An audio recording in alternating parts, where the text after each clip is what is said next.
Well, after last night's ball game against the Washington Nationals, the Phillies hope the ball isn't flying off the bats of the Nats as much. But it is hot outside, as we all know. It's time to stay hydrated. In fact, Gabe Kapler said they're going to put a bucket of ice water in front of Vince Velasquez's locker and have him drink all day long in preparation for tonight's game. It's Weekends with Schmidt, presented by AT PHI Markets. Hi, everybody. I'm Tom McCarthy, along with Ben Davis. He's going to talk about Jeremy Hellickson in just a little bit, but we're going to welcome Michael back, and he's going to talk about the Nats' third baseman, because good third basemen talk about other good third basemen, and Anthony Rendon's been really good for Washington. You're right, Tom. Not enough people are talking about Anthony Rendon, but we sure are in Philadelphia right now. It's been a thorn in our side over the last 2 or 3 weeks, so we played the Nationals an awful lot. Here you see his double in last night's ball game, first at bat. This was part of that big first and second inning offensive explosion they put together. Here's Anthony Rendon hitting a high out over the middle of the plate fastball to right center for a home run. Now, you saw what he did last night. Let me say this, he's one of the best defensive third basemen in all of baseball. If it weren't for Nolan Arenado, he might be the best defensive third baseman in all of baseball. And how many people out there know that Anthony Rendon finished 6th in the National League MVP race last year? 6th? Not many people know that. Well, let's hope he doesn't have a night like they had last night coming up tonight, but I always look forward to a great third baseman, and Anthony Rendon is one of them. One of the things he does, he stands out. He charges the ball and barehands it as good as anybody in the game today. All right, so the Phillies will get a chance to see a guy that they're very familiar with tonight in Jeremy Hellickson. We saw him over the last couple of years. He was efficient his first year, got roughed up a little bit last year, but always a good guy, and you always know what to expect. You know what to expect because he throws strikes. Very methodical out on the mound. He's a 4-pitch pitcher, will throw all 4 to both sides of the plate. He's a changeup specialist. He can change up on his changeup, if that makes sense. Sometimes he can go slower than slow. He can speed you up with a fastball, has enough on that fastball to get you out. The curveball's been better this year. He's really been a good pickup for this Nationals ball club. You know, this is a game earlier this year against the San Diego Padres where he was as efficient as he has been since last year. Now, he signed with the Nats because he wanted to have a chance to win, but also nobody else really wanted him. So it was the middle of March before he put his signature on a contract. But 5 starts, a 1.30 ERA. He is coming off the disabled list. They expect maybe 5 innings from him tonight. Hopefully the Phils can get some offense against him early on. So it is Game 3 of this series. Hellickson getting a chance to get together with Vince Velasquez, not only in the outfield today, but also against each other tonight. Vince making his 17th start of the season. Lineups at first pitch when we return. Phillies baseball is brought to you by Xfinity, America's best internet provider, according to speedtest.net.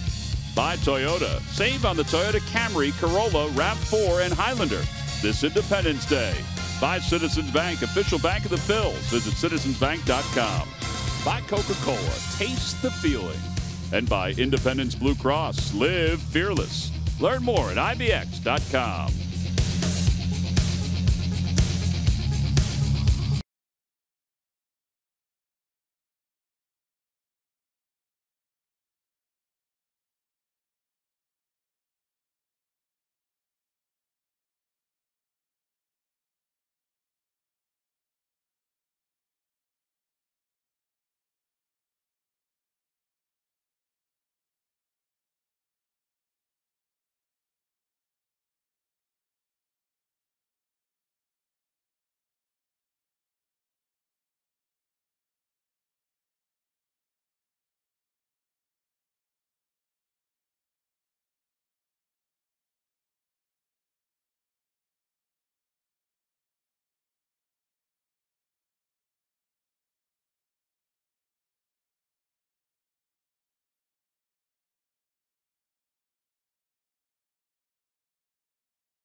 Baseball a little earlier than normal. 96 degrees at the start of tonight's ball game. It is hot, as everybody knows, in the Delaware Valley, but we are getting set to flip the calendar to the month of July. Vince Velasquez out of the mound, loosening up. Let's take a look at the Nats lineup, brought to you by Xfinity, America's best internet provider, according to speedtest.net. Now, the lineup is basically the same as last night. It's odd, though, that the Nats would change up their look a little bit tonight. I'm with you. They do have Juan Soto back again, hitting behind Anthony Rendon. That's turned out to be some pretty good protection for Anthony Rendon, and vice versa. They'll face Vince Velasquez. Vince 5-8, an ERA of 4.69, 17th start. His numbers have really been better over the last, let's say, 10 starts, except for one outing where he allowed a career-high 10 runs. Vince Velasquez, you know that the big arm is sitting about 94. Overall numbers not very good against the Nats. Looking to change that tonight.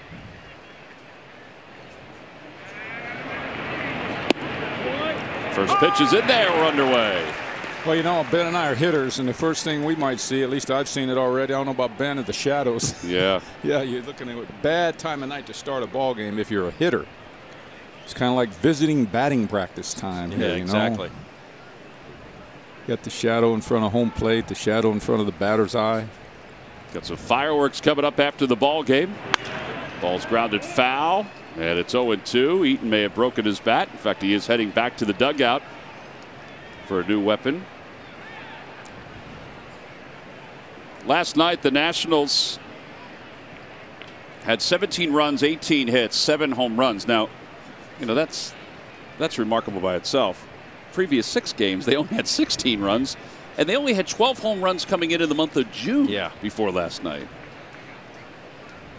By the way, did you see how many bats the bat boy brought out for Anthony Rendon? He had to bring out 5 bats for him to choose from. Well, the one he got has some pretty nice grains on it, that's for sure. There's the 0-2 pitch. Swing and a miss. Didn't matter.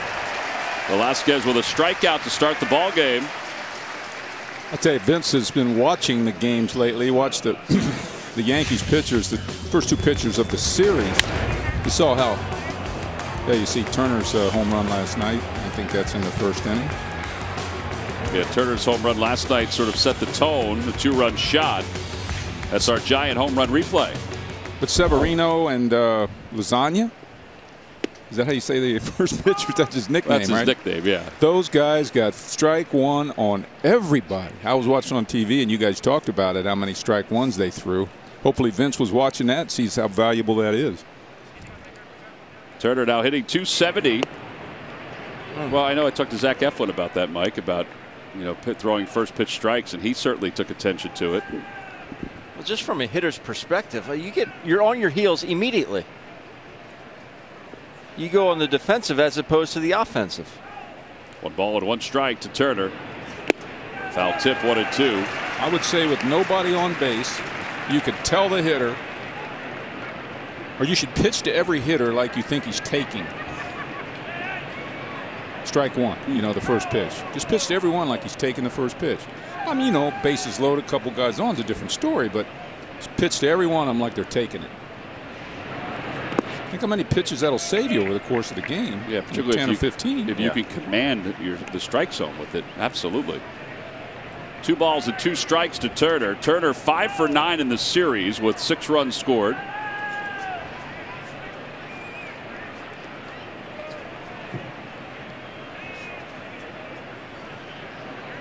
Swing and a miss. He went after a high heater.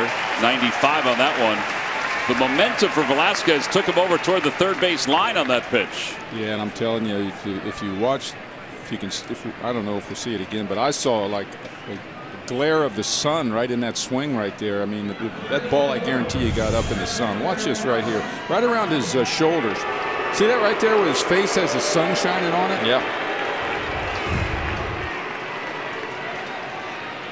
Well, I guess if you notice it up here, they notice it down there. You might as well just keep firing fastballs. We started some games in San Diego at 5 o'clock. I don't know why, but the shadows at the old Jack Murphy or Qualcomm Stadium, it was called when I played there. All my pitches, I'd have them spin balls early because the straight ones you could still stay on.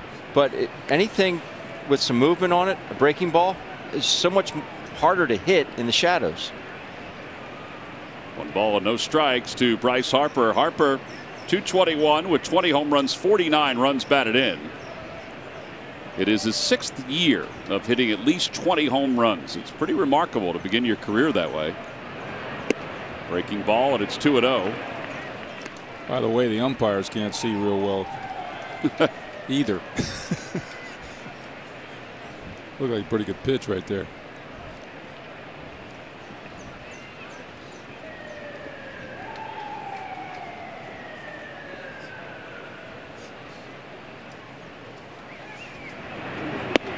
Fastball at the knees, 2-1. Some nice sink on that one. Harper so far 2 for 7 in this series. 3 runs, 3 RBIs. Obviously had the opposite field home run last night.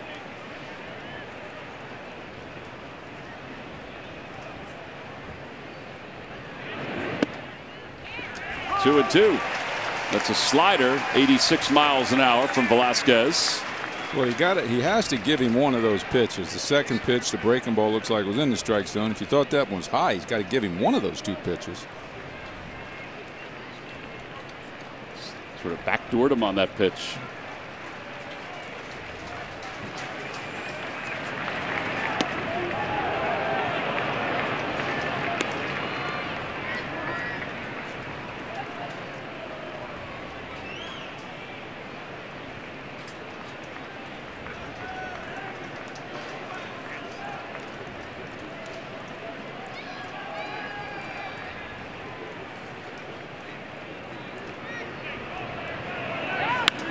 Fouled it away. 96-mile-an-hour fastball challenged him. That brings us to our Nissan upgrade. Upgrade to the technology of tomorrow today. 20 home runs before the end of June. Harper has done it twice. The last time in 2015. Adam Dunn for the Nationals. Soriano. Vladimir Guerrero did it when it was the Expos. Henry Rodriguez in '96, 25 home runs. And that just missed. Velasquez wanted it. The crowd wanted it too.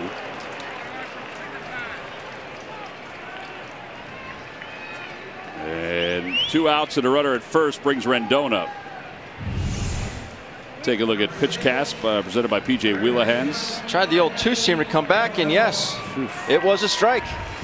Well, if you notice there are 5 strikes in that box. So the one earlier also. And then the one that was fouled away. He's dodged the bullet, caught looking in consecutive nights. Well, let's hope it doesn't hurt the Phillies tonight the way it hurt them last night. After he walked, Rendon hit a 3-run home run.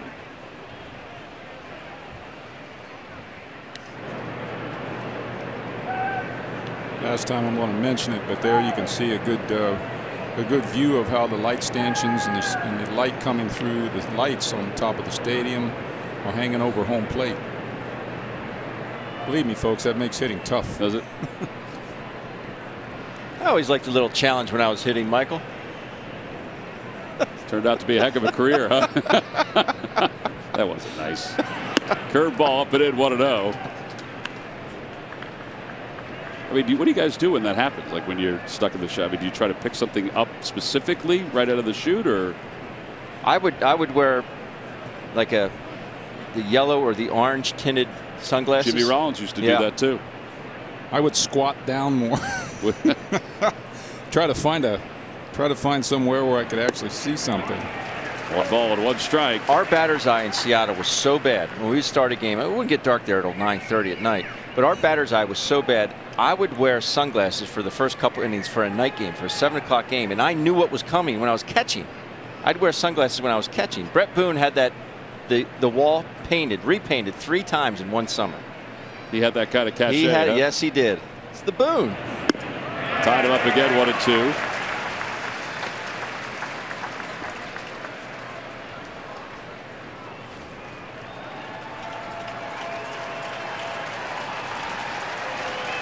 I go right up there again with him, you know. I mean, just keep going high heaters with him. Establish that thing. Looks like they're going to go away. And the 1-2 pitch. Fastball hit sharply right past Kingery. Shows you what I know. Well, I think it was too far out over the plate. I'm with you, though, Mike. I mean, you had success with it. So 2 on and 2 outs. Here's Juan Soto, who had 2 home runs last night. Mike, 19 years old. 19 and the highest slugging percentage to the opposite field in the league. He also had 2 infield singles. He had a heck of an evening. Well, it makes it a tough night to pitch too when you got a whole bunch of hitters that had 2 or 3 hits last night. Yeah, he is 4 for 8 in this series. He's played 35 games. This is number 36. He's reached base safely in 31 of the 35 games.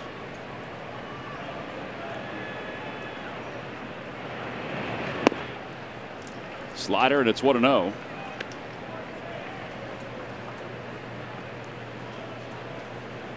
See, the last 12 games, the 2 home runs he hit last night are the only homers in those 12 games.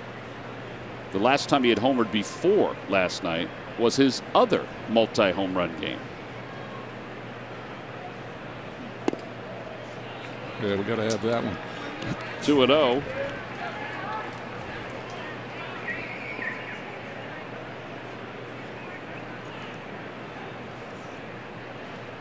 One of 4 players in MLB history to have multiple home run games before turning age 20. The other 3, you've heard of them: Bryce, Melott, and Ken Griffey Jr. Out of play, and it's 2-1.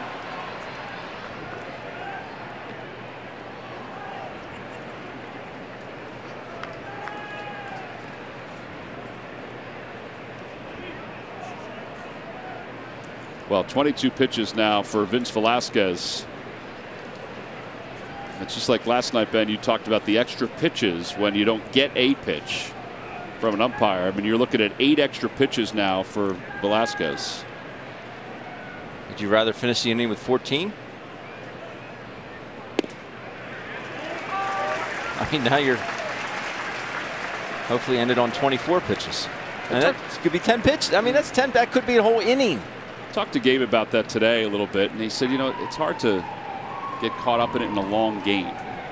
You know, obviously you want that pitch, but so they were getting on him a little bit last night. Paul Nart, the home plate umpire, now at third base. And the one thing we've noticed in a very limited amount of time, for us it's 5 games, there's Nart, is that Soto, he puts together some good at bats. Yes, it's not just I'm up there flailing. I mean, he's fouling pitches off.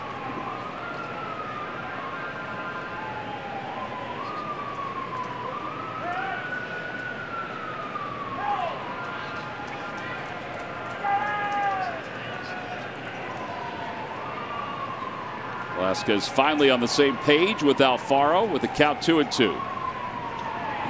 Swing and a miss. He got him. 3 strikeouts in the inning for Velasquez. He's saying something to Woodring, the home plate umpire, as he walks off the field. We'll go to the bottom of the first inning. It's the Nationals 0 and the Phillies coming up.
top half of the first. As Cesar Hernandez and Rhys Hoskins take some practice swings. Let's take a look at the Phillies lineup, brought to you by Xfinity, America's best internet provider according to speedtest.net. Well, it is pretty much the same lineup as we have seen. The big exception is that Jesmuel Valentin will play third base and bat seventh for the Phillies. See, Hoskins, he's homered in 3 consecutive games. It's the 4th time in his career. And they will face former Phil, Jeremy Hellickson, who before he went on the DL was 2-0 with a 2.28 earned run average. His rehab assignment was about 4 innings. It didn't go well for him. And it looks like, according to the Nats, probably 5 innings tonight is what they're hoping for after being out for almost a month. Really good numbers here at Citizens Bank Park, 9-6 with a 3.87. Opponents very low batting average against. Lefties hitting just 228 and righties hitting 206. Well, tonight takes some hitting savvy by the Phillies. He's going to throw everything up there but the kitchen sink. Little soft, little hard, little hook, little fade. Can't just go up there wailing. Cesar is 3 for 8 in the series with a couple runs scored. On base percentage is 10th best in baseball at .380.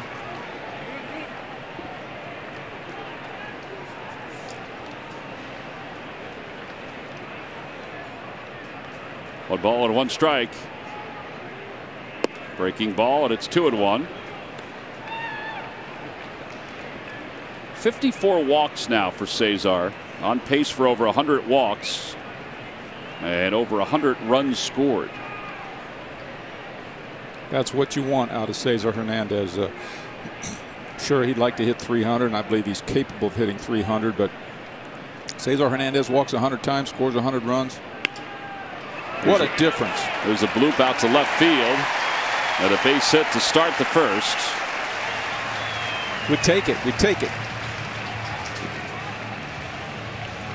That brings Rhys Hoskins to the plate. He provides us with our Geico quote of the day on ending the month of June. We played some really good teams this month. If we can kind of survive this month, obviously our goal was to excel and win as many games as we can. But with the good teams, the good pitching that we've seen, especially the last week at home, I think we're feeling pretty good going into July.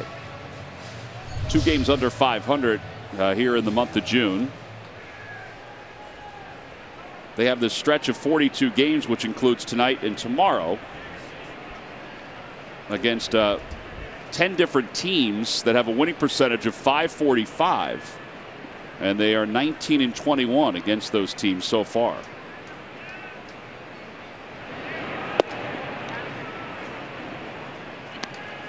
Well, they're one of those teams.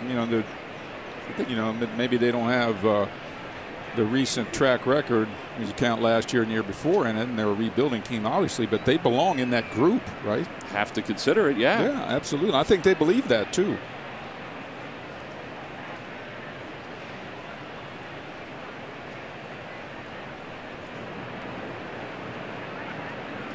Outside, 2-0. The mark of a good team is, can you hang tough and hang in there when you're not hitting on all cylinders, and there's issues, there's injuries, guys aren't hitting, pitchers aren't getting people out, and you can still find ways to win games when you're like that as a team. And then you're going to hit a spot where you got everything rolling, and you win 8 out of 10 and 10 out of 12. That ball is rocketed down the left field line, foul.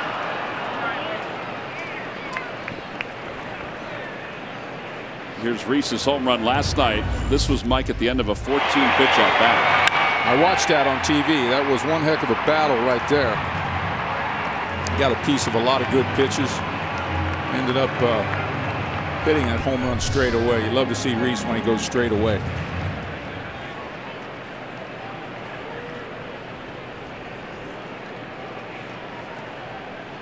Two balls, 1 strike to Rhys.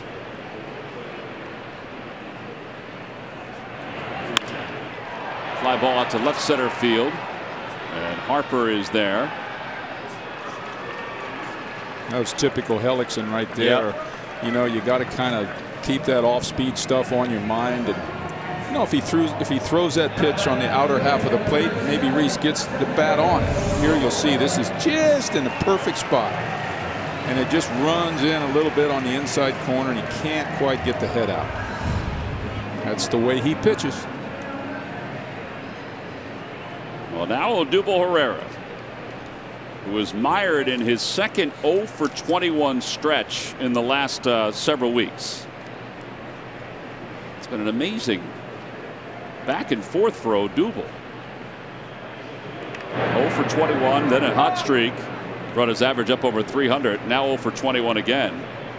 Last player to go 0 for 20 or better 2 separate occasions in a month was Brandon Moss in 2016, who in September for St. Louis went 0 for 21 and 0 for 23.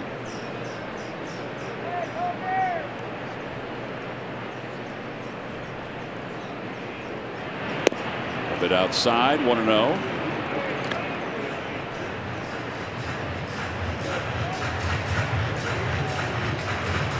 That means he's due to get going again, right? I would hope so.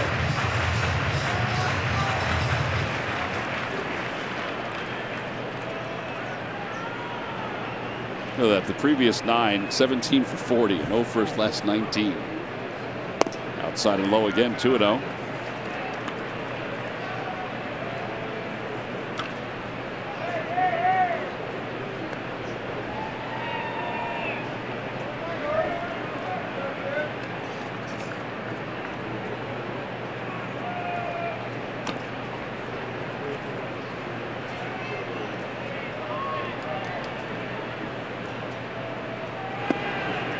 Trying to get the timing down on Jeremy Hellickson. I don't think it worked that time. Well, he took it for ball 3, Ben. I think we've seen that, though, more this year than other years, don't you think? A lot more.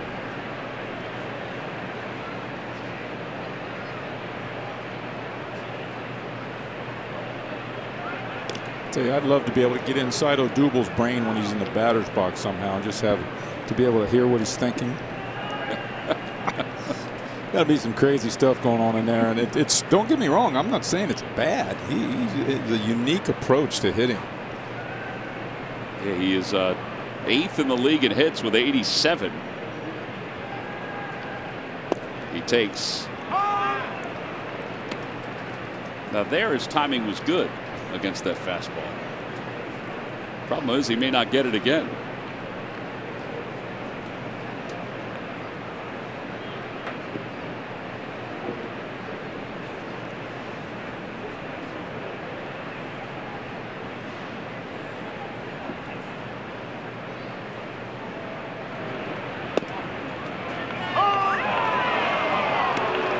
That's one thing Jeremy can do with that leg kick. There he goes with the slide step.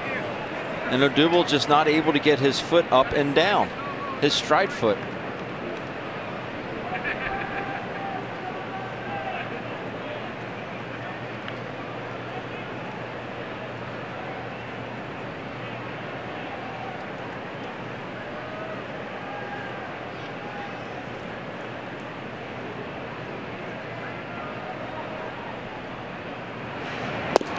Swing and a miss at a 91-mile-an-hour fastball. See how he got caught in between there? So Hellickson goes back to the full leg kick. Odubel says, you know, I'm not going to go to my full leg kick. I'm just going to do a little stutter step. Watch his front foot here, his stride foot. He doesn't go to that giant one, and then the ball's by him. The ball is by him. Well, Odubel, I think, got robbed on that 3-1 pitch. Was it just at the top of the box? I think we just saw that on the screen right there. Hard to believe he could go from 3-0 to a strikeout in that at bat. I think that that second pitch killed him, but it was a good pitch to hit. You know, it's a hanging breaking ball. Yeah. Well, now Santana, and he whacks it foul. It's 0-1. Carlos at 225 with 14 home runs, 48 runs batted in. Amazing the ground that Santana has covered, isn't it? Quietly covered so much ground statistically. How about that? 27 walks here in the month of June. Most walks in June since the Bull had 28 in 1980. Yeah, Tom, imagine how he started out, Ben. How bad he started out statistically almost a month and a half into the season. And he's on schedule for, you know, right around 30 and 100. It's one thing too, Michael. I was talking with Tom about this last night, and the fact that he refuses to go outside of the zone. He's not getting a lot of pitches to hit. You go in that batter's box for one reason, to do damage, right? Get your good pitch and do damage, swing it. And he refuses to go out of the zone if he doesn't get a pitch to his liking. He'll take his walks. A little out front, and it's 1-2. Yeah, you're right, Ben. He has an uncanny idea of the strike zone for a guy with a big swing. He really does. You don't see like the previous pitches, right when you were mentioning that. He did get fooled a little bit, and that again could go to the bad hitter's background tonight. But he has a great idea of the hitting zone and knows the value of the base on balls.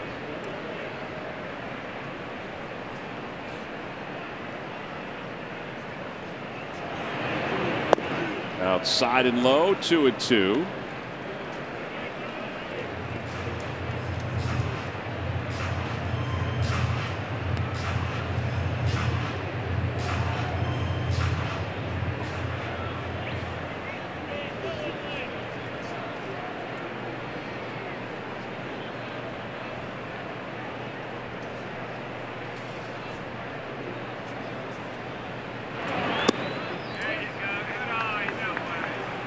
That was nice. He made the adjustment on that pitch. That's the same pitch he jumped out and waved at. Ellickson has just an unbelievable ability to do that. Feature that same pitch on a 2-2 count. It's just not going to give in. Runner goes. Pitch inside, ball 4. He walks for the 7th consecutive game. And that ties both for walks in the month of June. And it's 1st and 2nd now for Nick Williams. But I will say, and again, something we discussed last night, the fact that some of the guys hitting behind Carlos need to really pick it up a little bit. They start to pick it up, you're going to see Carlos's numbers even get better, because he's going to get more pitches in the zone and he's going to do more damage.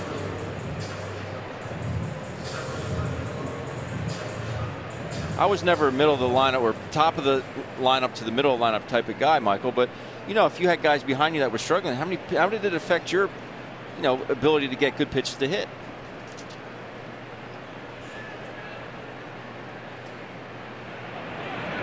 I always seem to get challenged at the bottom of the lineup. You're batting 7th or 8th. Occasionally I hit 6th, but most of the time I get challenged. But in the middle of that lineup, hitting 3rd or 4th, if guys behind you aren't hitting, you're not going to see a whole lot. Well, I often wonder, this is not to be disrespecting or second guessing our manager, but I always wondered why Reese hitting 2nd is better for our ball club than Reese hitting 4th. He talked about 5th. He talked about that today. Behind Santana, because on that pitch right there to Santana may be a ball to hit if Rhys Hoskins is standing in the on-deck. Gabe talked about that today, and we've talked to him the last couple of days in his office, just sitting around and chatting, and he has thought about that shift, but he thinks the number 2 spot, and this is his theory, and it's the theory that a lot of people around baseball have picked up. He thinks the number 2 spot is one of the most important spots in the order, and he feels like Rhys is their best hitter, so that's why he has him there. But he has thought about putting Rhys 4, Santana 5, or vice versa, or putting Odubel in the 5 spot and putting Rhys or Santana 3rd and 4th.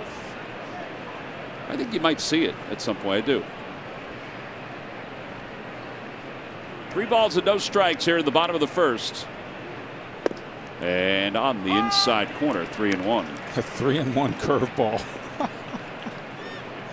That's amazing.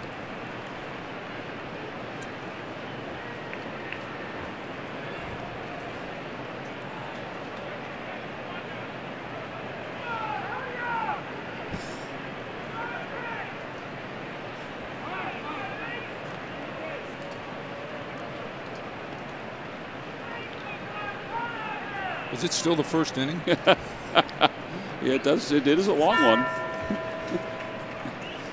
We're at about 30 minutes of this 1st.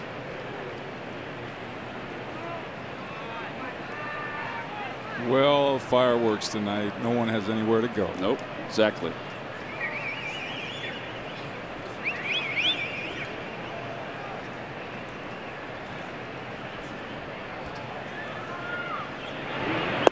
And a fastball at the knees, 3-2. This guy's a surgeon, Hellickson. 25 pitches here in the first inning.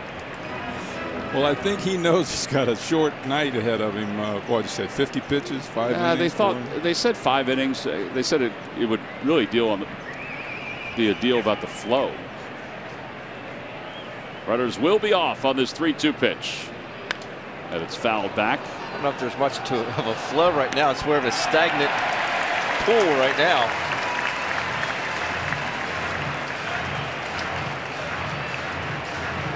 Well, a guy like Hellickson, I mean, if I was facing him, I would do what I call hit off the breaking balls. Right.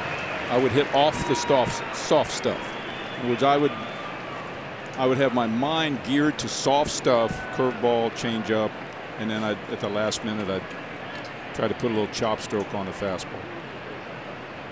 And a fastball and a strike 3 call. No runs, 1 hit, and 2 men left. We'll head to the second inning. Nationals 0, Phillies 0.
Park when the Orioles come to town this Tuesday at 7:05, and Wednesday the 4th is a 4:05 first pitch. It's a salute to veterans presented by Toyota at a pregame ceremony.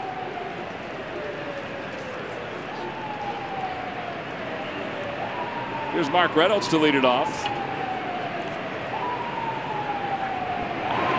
All he did last night was hit a 449-foot home run.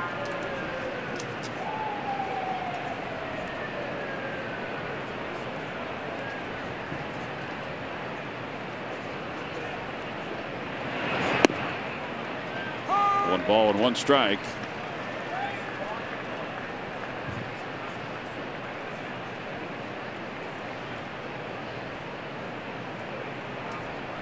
Reynolds overall now 7 home runs and 12 RBIs.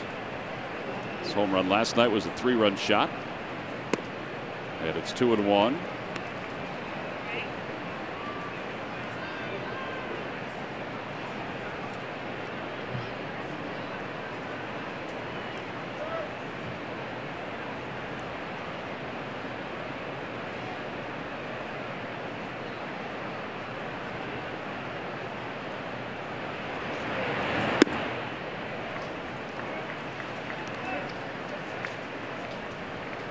Reynolds has had amazing numbers with some teams over the years, right? Incredible. I know they incredible. include a lot of strikeouts. Going in the 170 range a couple of times. 175 last year. He's over 200 a couple different times in his career. Fly ball out towards second base. Cesar is there. And one out. That brings Wilmer Defoe to the plate. Are you one of the thousands of authentic Phillies fans that stream the team? If not, why not? Download the NBC Sports app and stream the Phils games in the backyard or on the beach, just about anywhere. You'll always be connected with your Phils.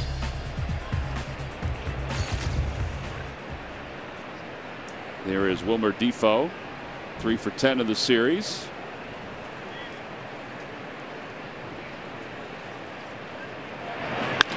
Ground ball to second, under the glove of Cesar. And Defoe is aboard with a 1-out single.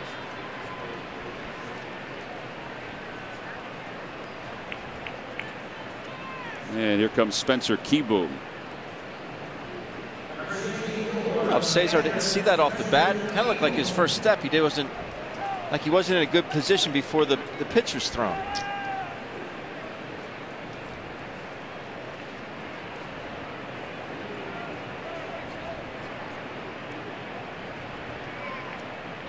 Yeah, it's almost as if he was frozen and stuck in his spot. Breaking ball, and it's 0-1.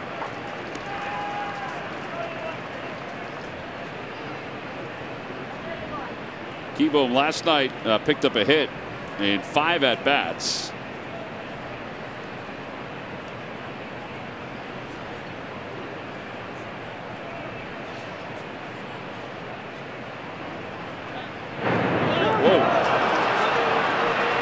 Defoe's going to think about going to third. He's on his way. And he's going to get there. Who's backing up? Reese came running in. And that wasn't the sun in Carlos's eyes. That was just an errant throw. Then says, my bad.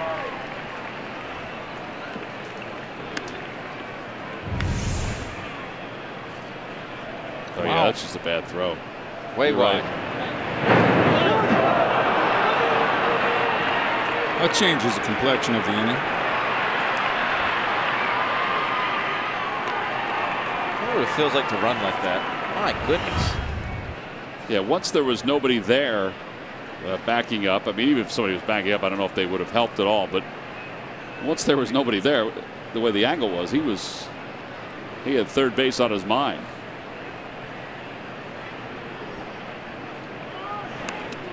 Kieboom bunts, and it's 0-2. That's a weird one. That is. I guess that was a really weird. Is that a terrible attempt? Safety squeeze? I mean, Jeremy could hit for a pitcher, but he's still the pitcher on deck. And again, I don't know why they play the infield in this situation. It's the second inning, top of the second. 1 run's not going to. You know, you got to score 2 in this game anyway. See, I like it with the 8-hole hitter up who's hitting 205. Playing in. I like playing in here. Now, if Bryce Harper's up, I'll concede it. Maybe get 2 strikes, different story. But I'll take my chances right here with Kieboom. And I'd love to know the difference in being in and being back. That being in increases the hitter's chances of a ball in play being a hit. I will tell you that I believe they have those numbers downstairs. I really do. Just from talking to Gabe about it, because he said he's been thinking about this for years, about when to play the infield in, when to play him back. Out towards center field. That's going to get the run home. It's going to go to the wall on 1 hop.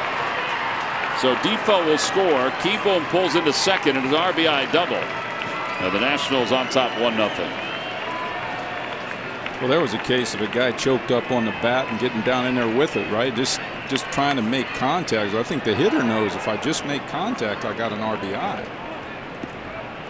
Well, it's the same way if the infield's back. If I just make contact, I got an RBI. So he's choked up there. A good swing, and that's a good position. The bottom line, way too good a pitch, 1-2. Absolutely. Well, here's Hellickson now. Hellickson has an RBI this year.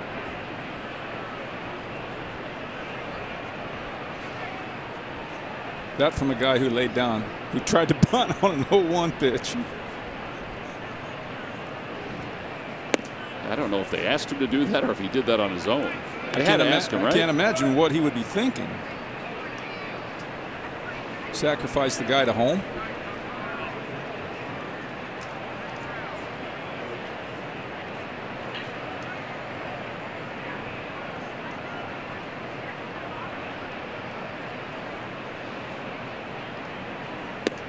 There's a strike, 1-1.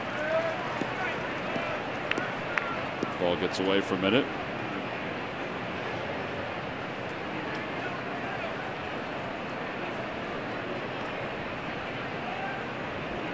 One nothing Washington.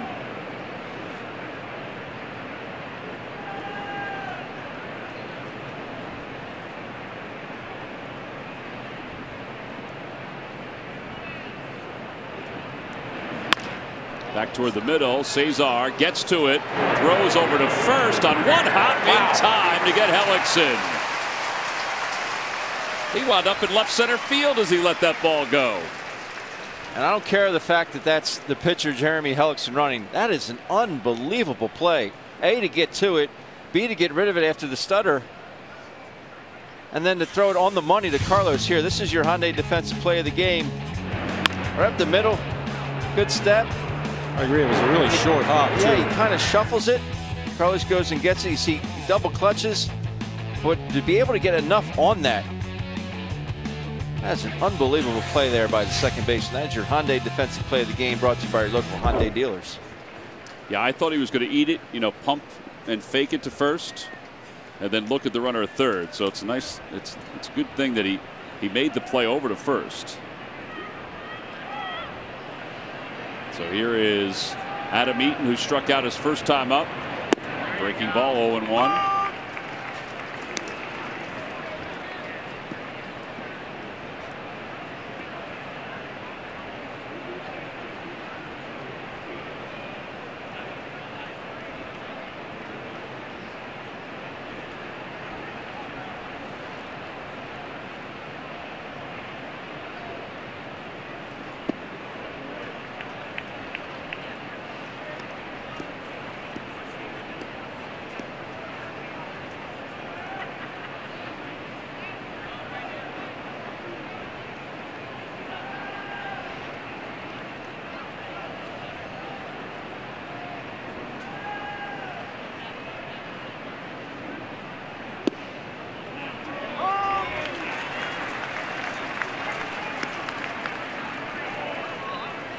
I guess they all even out. Well, I guess Eaton is saying something to the home plate umpire. Now we get this hitter, it'll be minimal damage in an inning where it could have been a lot worse.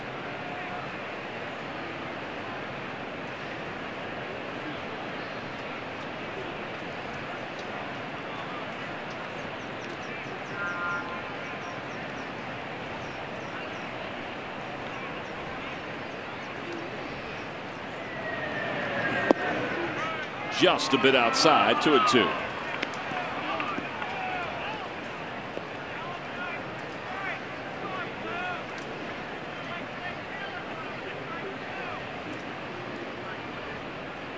Atlanta will play St. Louis in a night game in St. Louis after winning last night to increase its lead in the division.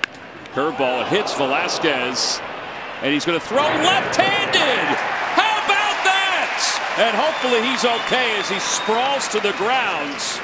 He's ambidextrous, so it's not surprising that he got up and threw it left-handed. What's surprising is that he did it after being in so much pain. Well, I think the adrenaline kicks in there and keeps the pain from bothering you with the play. But as soon as the play is over, the pain definitely kicks in. It's like he realized there's no way I'm going to be able to throw this right-handed right now. Oh, my goodness. I think the ball hit him right in the ribs. Is that what it was? I think it hit him in his arm. No, he's playing with his right arm now. Jeez.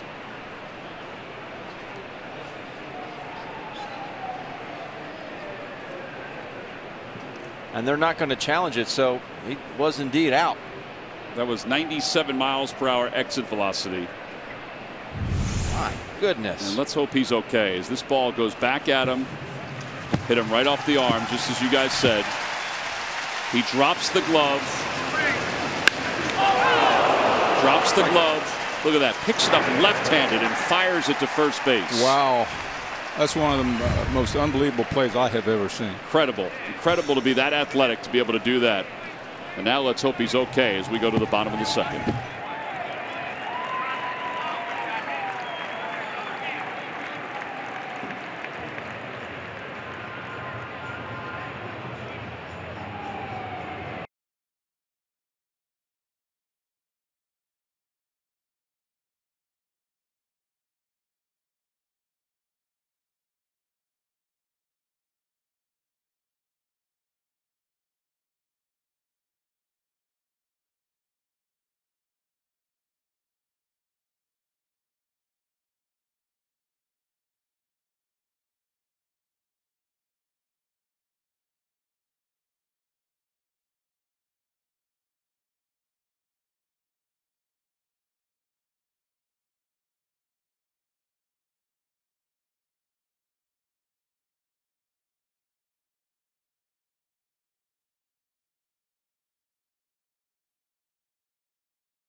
Seat big shot chair. With just one click, you'll have your chair assembled and delivered right to your desk, free of charge. Visit WBMason.com to order yours today while supplies last.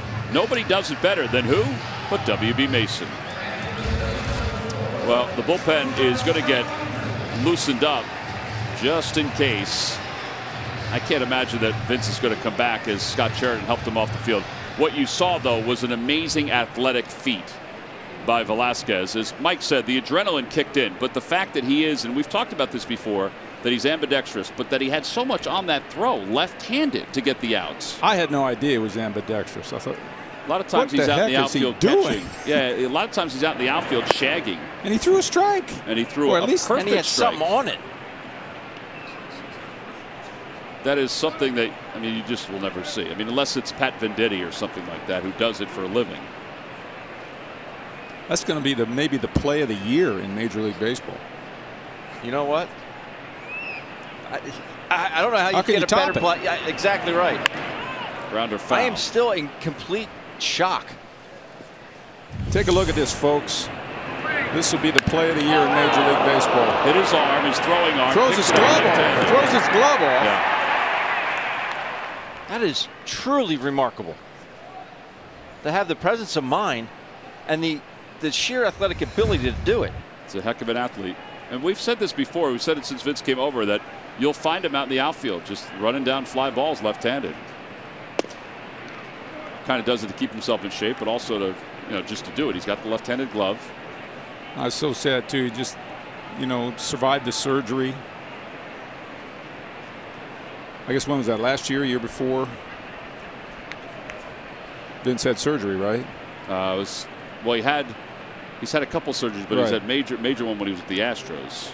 No, I thought he missed a lot of that time with us. He did. He had the finger issue with us. Okay. Well, just when things were going good with the health of our starting staff, let's hope it's not serious. 2 balls and 2 strikes to Kingery, who's hit it 9 of 10.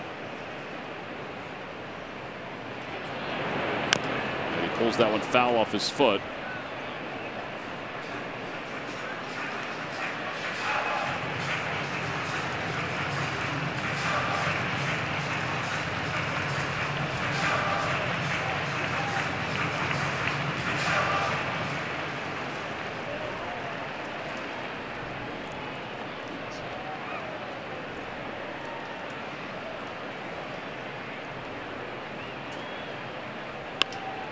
Popped up out towards shallow left center. And Defoe will call off Turney. He had a better view of it. And he makes the catch.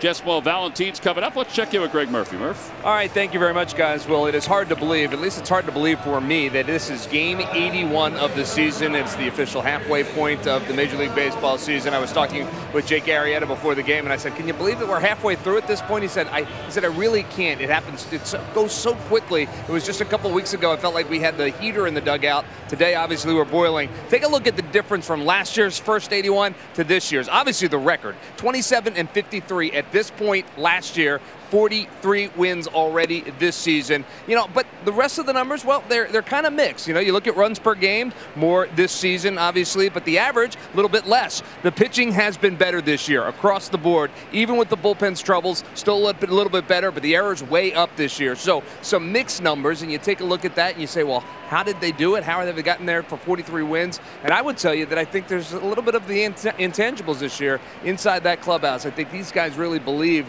they are a good baseball team, and they're showing it. They're not always winning pretty, but they're getting the job done more often than not. And when they do lose a big game or a heartbreaker, they seem to bounce back very quickly as well. So that's the takeaway on the first 81 games. I'll be interested to hear what you guys think about maybe the biggest takeaway in the first half of the season. Mike, what do you think? Well, I know Ben's going to talk about Aaron Nola, and I'll just say a couple things about the pitchers since Ben's going to mention Aaron Nola. We're going to go as far as that starting staff can take us. There's no doubt about it. And I think in the second half of the season, I look for big things out of Arrieta. Obviously, Pavetta's been a little bit inconsistent. Velasquez, hate to talk about him right now because we're waiting to see what just happened on that play. We know he has the best defensive play of the year. Seriously. Coming. And so we don't know about Velasquez, but he has, around 500, a little inconsistent all year. But Eflin's been a pleasant surprise for this team. 5-0 in June, probably be the month of the pitcher of the month. My takeaway is our starting staff has taken us to where we are right now, and the leader of that starting staff is Aaron Nola. I thought he was going to keep getting better year by year. The young man is 24 years old. As little whammer hits one in the right center field gap. Go three. Why not? Valentine on his way to third. He'll get there with the head first slide. That's his first big league triple. Excellent piece of hitting there. But Aaron Nola has continued to get better year by year. But this year, he is the total package. And I think, without a doubt, one of the top 10 starting pitchers in all of baseball. I would agree with that. He has emerged as the ace on the staff, the command of all three pitches, and his ability to now strike guys out when he needs it. And I didn't see it coming when he first came up. I think he's a sinker baller guy. He'll get a couple strikeouts, but what he has emerged into, and the way he continues to carry himself and be the leader of the staff, he's been unbelievable. Aaron Nola has been unbelievable. Our ace last year is out on the mound for the other team right now. Yeah, really. Here's Jorge Alfaro with one man down and a runner at third base. And Alfaro takes a fastball and it's 0-1. But last year it was Hellickson backed up by a lot of these young guys just learning their trade. And Nola was one of them, of course. But this year it's Nola backed up by Arrieta and Eflin and some guys now that are coming into their own as starters. But we can go anywhere and feel like we got a chance to win every game now because of those starters. Yeah. Swinging a check swing. Did he go? What about you, T-Mac? They're not going to check, and it's 1 ball and 1 strike. I'm going to go with Rhys Hoskins. I think he's the other obvious choice because of what he's able to evolve into. He's evolving into right now what everybody expected that he would be after last year, and everybody hoped he would be. So the fact that he's able to continue on and he's working through the way the other team is adjusting to him, that to me is a sign that he's here to stay for a long time to put up the numbers that he's putting up. Well, when you look at that lineup, there you go. Former Gold Glover Jeremy Hellickson makes the play, and Alfaro is retired, and Dylan Cousins will pinch hit for Velasquez. When you look at the lineup without Reese in it, it looks a lot different. It absolutely does. And you can also talk about Carlos Santana, because I know that he's not hitting for average, but I think what Santana's been able to do from an on-base percentage standpoint, and with the walks and everything like that, and I think he's evolving even better and better as a defensive first baseman than he was the first month of the season. I think we're seeing now why they thought he was that good defensively. And you can also throw him in there too. I know it's, people talk about the money and he should be hitting more home runs and things like that, but still, I mean, steady. He's been productive. He's steady. He plays every day. He's a gamer. We talked about earlier how he knows the strike zone. He's willing to pass the baton to the guys behind him. Other guys watch him hit and learn from it. We got a lot of weapons offensively. Yeah. So, albeit some are inconsistent, but there's a lot of weapons in that lineup. I think another thing we can look at too is the difference in Jorge Alfaro and how he's throwing the baseball this year as compared to last year. No balls and one strike to Dylan Cousins. And he takes low and in, 1-1.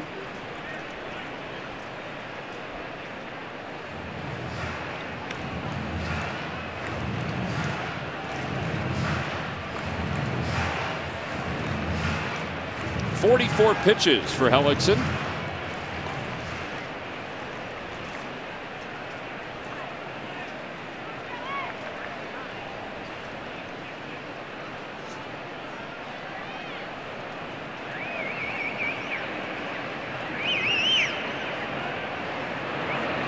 Outside, 2-1.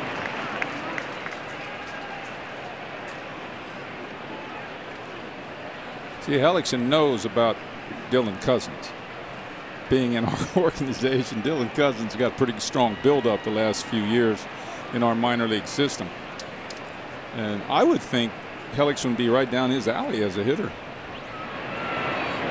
Pulled to the right side. Trey Turner has it, and he throws him out. 6-3 on the putout. No runs, one hit, and one man left. We'll go to the third. The Phillies will go to their bullpen with the Nats up 1-0.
Fans trivia question. Log on to Phillies.com, go to the fans section for all the information, and please submit your answer on the subject line.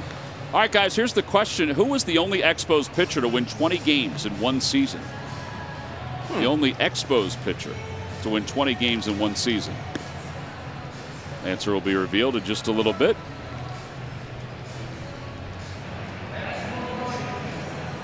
Victor Arano will start to finish up his warm-up tosses as we go to the top of the third.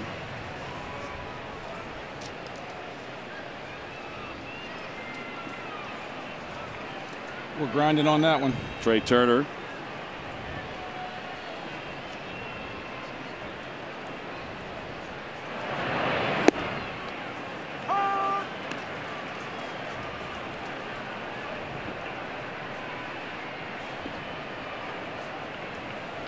No balls and one strike to Turner. Turner struck out his first time up against Velasquez. And a breaking ball, and it's a foul tip, and it's 0-2.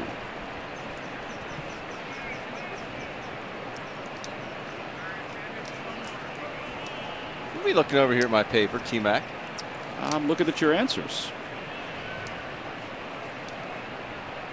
I think you're really going to have to lean on Mike for this one. 2-2. So it's going to be during his era. Yeah.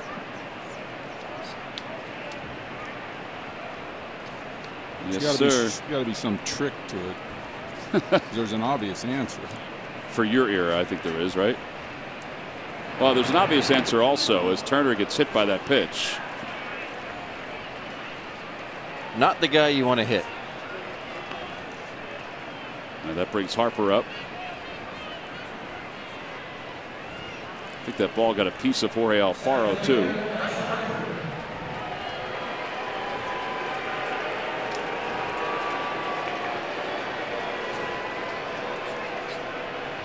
Here's Harper. Harper walked his first time up.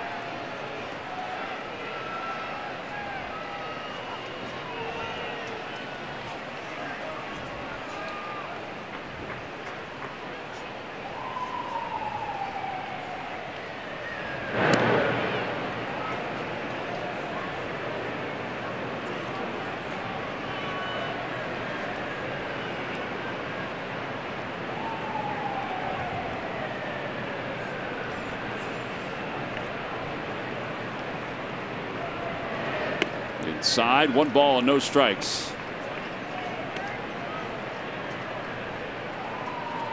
Well, this is a heck of a task now for the bullpen. After last night, when Nick went an inning and 2/3 and allowed 7 hits and 7 runs, now the bullpen is going to be charged with this long outing again. You saw what Harper's numbers are in this ballpark, home runs wise. And it's the most home runs he's hit in any other ballpark on the road.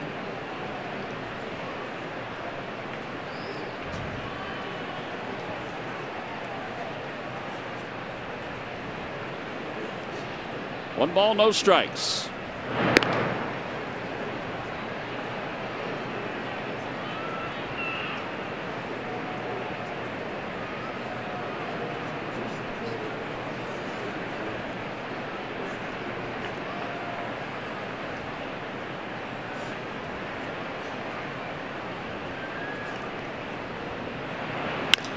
Back toward the second base side. Kingery flips to Valentine over to first. That's just your old 6-5-3 double play. It's perfect. There's a lot of middle infielders out there in that infield. Kingery felt right at home at second base. Valentine, I'm sure, has played some short. Good pitch by Arano to entice this double play. Yeah, that's riding a bike for both those guys. Yeah, Kingery, the former second baseman. Valentine, a shortstop by trade.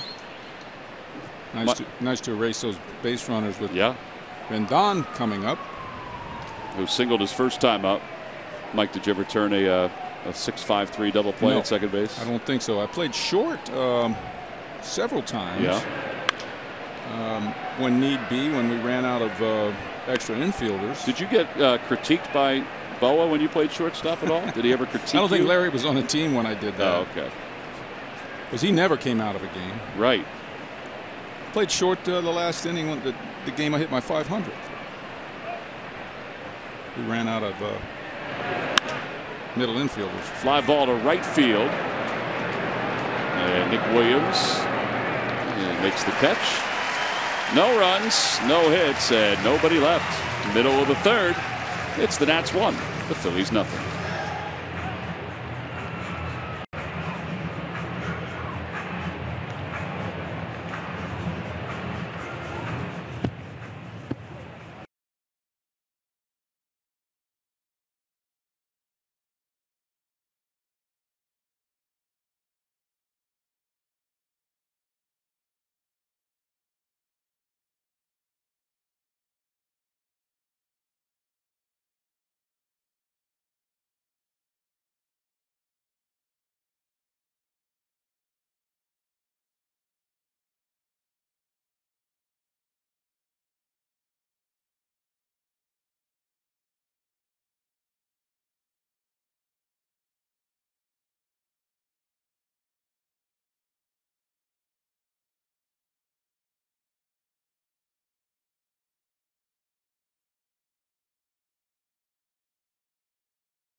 your local Chevrolet dealers. On a warm night here at Citizens Bank Park, the Phillies trail at 1-0. 99 degrees down by the dugout. It's not phasing Art at all.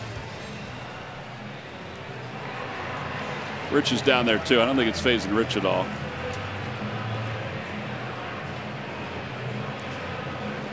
Here's Cesar to lead it off. I think it's quite comfortable up here. Well, we got the fan going. You feel the fan at all? You feel Ben's fan? I'm kind of maybe that's what I feel. And it's low it in to Cesar, 1-0. Another good crowd. Fireworks afterward, brought to you by Xfinity. Nothing better than this ballpark being loaded up.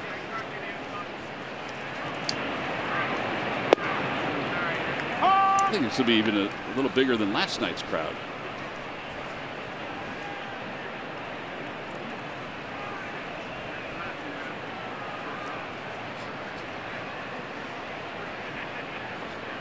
Ball and 1 strike to Hernandez. And 2-1. Hellickson is what we used to call sneaky. Nice slow wind up. He gets the spot right there where that jumps at you. You know, the ball kind of jumps at you, and it just got enough life on that fastball, but you got to be aware of that off-speed stuff. He's got the fastball where you think as a major leaguer you can adjust to it if you're looking out for the changeup.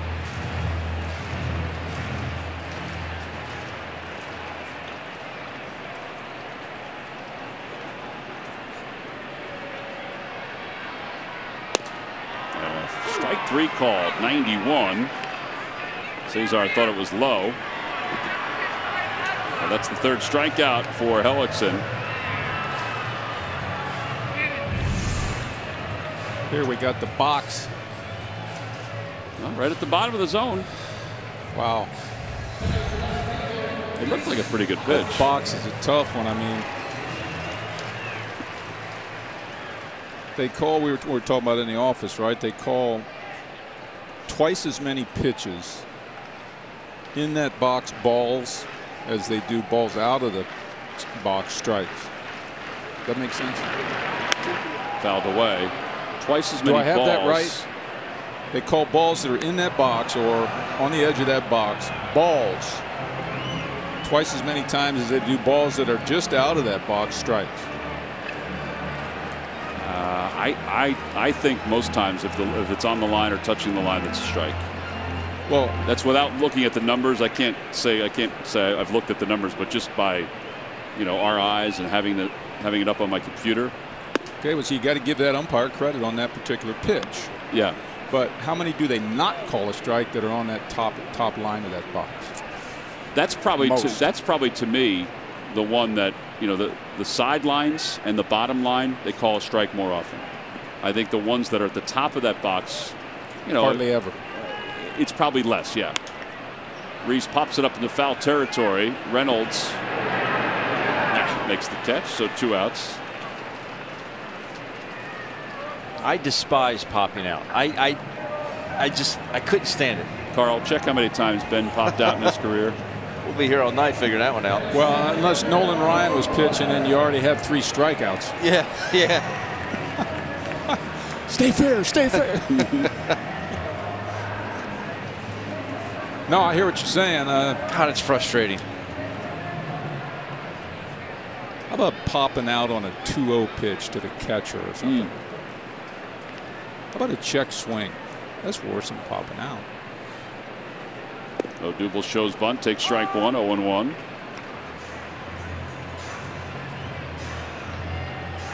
Hellickson wasn't signed, as we mentioned during the open, until the middle of March. In fact, Dave Martinez, his manager, was his bench coach with the Tampa Bay Rays for all those years he played for Tampa.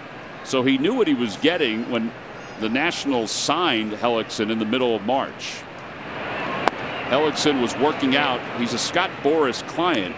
So Boras had a camp out in California for pitchers and hitters who had not signed yet. because there were a lot of guys that hadn't signed, and Jeremy was out at that camp when finally they came to an agreement with the Nationals. And as Jeremy said, I mean, he was looking for a job, but he said, how can you pass up going to Washington? I mean, they're the favorite to win the division. They've got an excellent rotation that he could be, you know, sort of a different kind of pitcher for, because you got Strasburg, you got Scherzer. He's probably more closer to Roark, although Roark throws harder, at least he did at the beginning of the year. And you got Gio. I guess you never can have enough. His starting arms. Yeah, and he signed with no promises. That's what the reports were when he signed his contract, but he had been throwing, so he made the adjustment back to being a pro pretty quickly in spring training. In the air to right field. Going back on it is Eaton. It is gone! Odubel Herrera has just tied this ball game up. He ends it 0 for 22 with his 14th home run of the year. It's a 1-1 game in the bottom of the third. Welcome back, Odubel. He didn't get it in there, did he, Michael? He tried. He just turned on it and barreled it. Boy, was that loud. You got to watch that down and in fastball to those left-handed hitters. We're going to see it right here. This baby even looks like it's going to be a ball and runs back over the inside corner. Takes that classic Odubel Herrera swing at that inside and low fastball. Clears those hips. Little bat flip and watches it goes out. What are those, sunflower seeds? Sunflower seeds. It's rain seeds, Mike. Exit velo is nearly 101 miles an hour. Santana gets under one and hits it to left, and Soto will make the catch. It's a rare first pitch swinging for Carlos Santana. On the heels of Odubel Herrera's home run, we'll go to the fourth in a 1-1 game.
Showing appreciation for all military by sharing a photo or video with hashtag #HatsOffForHeroes.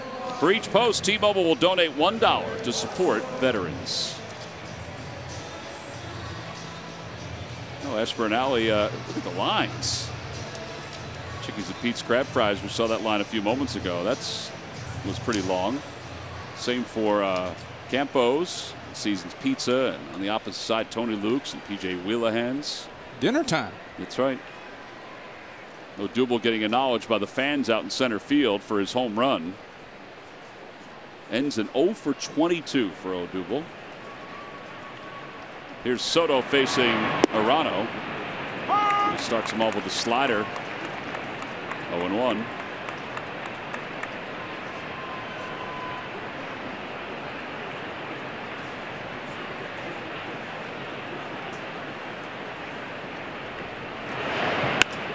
Back toward the middle, but Kingery was placed perfectly with the shift to throw him out. And one out here in the fourth inning. Wow, Arano. If he could get his glove up and let that one go, that's got to be on him too fast for that kind of a reaction, doesn't it? I would think so. He was getting out of the way of the ball. I would get out of the way if you know your guy's right behind you. I want to get out of the way so it doesn't hit me in the head. Some guys, like Vince today, I mean, he was just in the line of fire. Right. And that ball hit him. Mark Reynolds popped out his first time up. Shut down inning time right here.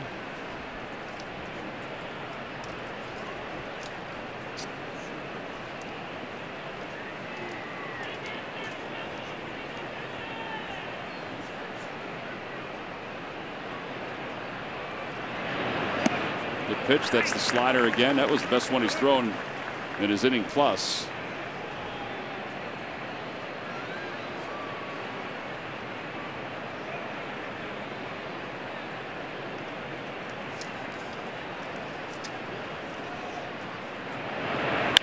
Over toward third. Knocked down by Valentine. It'll be a base hit for Reynolds. And a 1-out single. And here's Defoe. Tough play. If he obviously catches it, he can get up and throw one across the diamond. But the way you got to look at it as a third baseman, so I prevented a double. You know, changes everything. You know, one pitch, one ground ball, and the inning's over.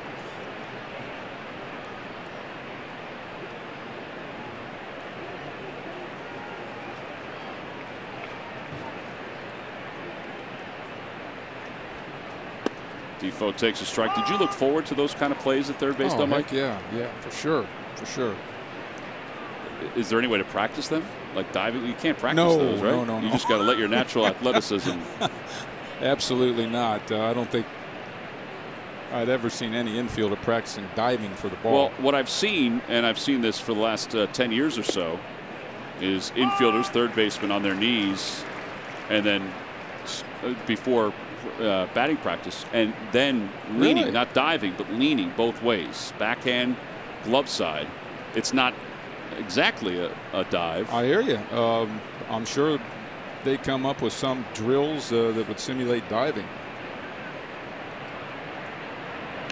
Foul ball, and it's They got drills for everything, too. Oh yeah, they do. All around baseball. Speaking of a drill, just popped in my mind when you said I went to the Ohio State Oklahoma football game last year. Last year, when Oklahoma beat them in Columbus, and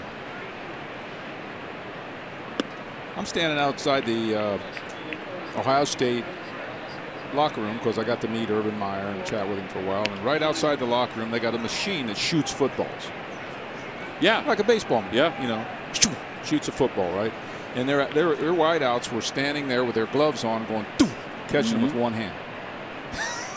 That's amazing. Yeah, shooting a football at them, and they're going, just catching them with one hand, like it was nothing. Well, I have a buddy who's a local guy. Ben, I think you know him. Ross Tucker. Ross played at Princeton and played in the NFL. And he's one of my partners in the offseason. He is part of a company that has one of those machines that they sell. Right. You know, for kids now. Right. It's a similar version of that. And yeah, it's almost like ground ball. What we see Jose Flores do with ground balls with the machine. How could they not become like so much better? And I realize the gloves are tacky and stick to footballs, but popped up shallow center field. Ed Odubel, sunglasses on, makes the catch. Yeah, there are 2 outs. We just heard, Murph, there was an update that came through the press box on Velasquez. What did you got? Yeah, update, and I think it's good news. You know, you look at that injury and you think, well, that could be a lot of things, but they're saying right forearm contusion. That is great for Vince Velasquez. So yeah, I would imagine that means some ice and some day-to-day, and hopefully he's okay in a couple of days, guys. Well, that's great news that there's not a fracture. That is great news. I mean, contusion, hypothetically speaking, he might not even have to miss a start. Well, let's hope so. Just the fact that he's able to get back going. Yeah, and he'll have another day off with the off day coming up. that's amazing, the difference in a couple inches, an inch. Yes. Where that ball hits in that right forearm. 0-2 to Kieboom. ball cannon. I'm sorry. I was trying to think of the name of this machine that Ross had. It's called the ball cannon. And it's kind of what you're talking about. I keep telling him he should put one for baseball.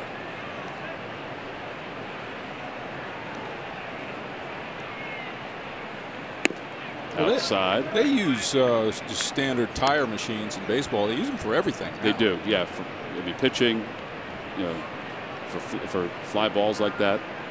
They even have a machine they were working with in spring training that shoots out. The baseballs are half the size of a regular baseball, but it's a specific machine so the guys can work on their bunting against those little balls. Swing and a miss. Morano. Now 2 scoreless innings in relief of Velasquez. What's happening, folks? I hope you all got your sunblock on. You're having a good time. Budweiser rooftop.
Local Ford store. Check out every new Ford car, truck, and SUV crossover at buyfordnow.com today.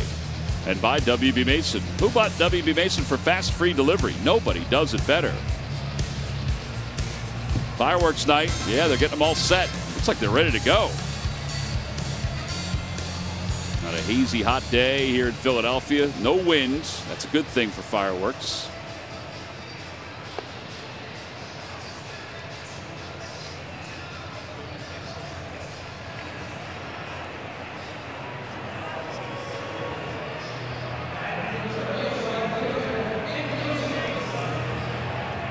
Nick Williams will lead it off.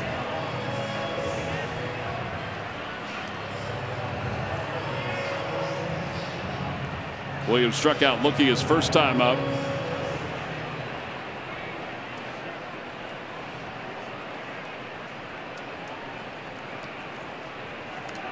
Against Jeremy Hellickson, who begins his 4th inning in a 1-1 game. I think Nick was a little surprised his last time when he got the 2 fastballs at the end of the at-bat to strike out. I know the last one surprised him. He went 3-0 curveball, 3-1 heater, 3-2 heater.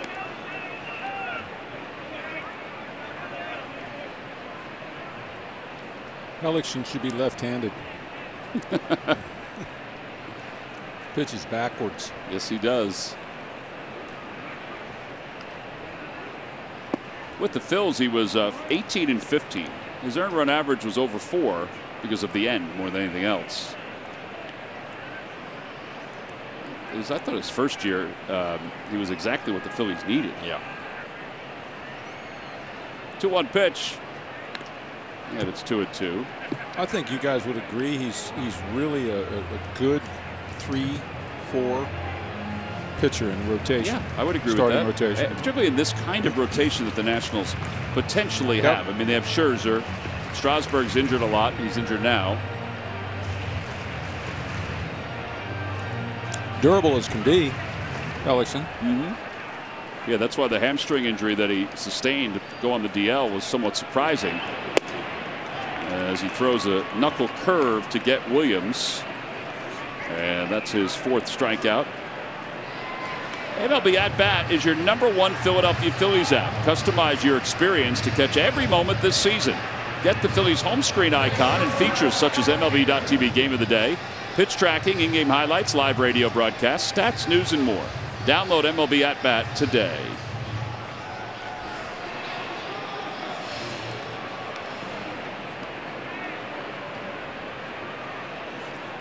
Kingery popped out his first time up.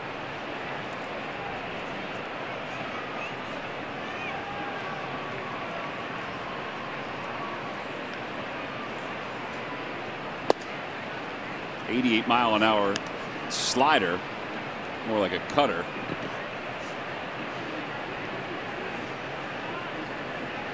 I think we used to call it a cutter, didn't we? Throws it 12% of the time.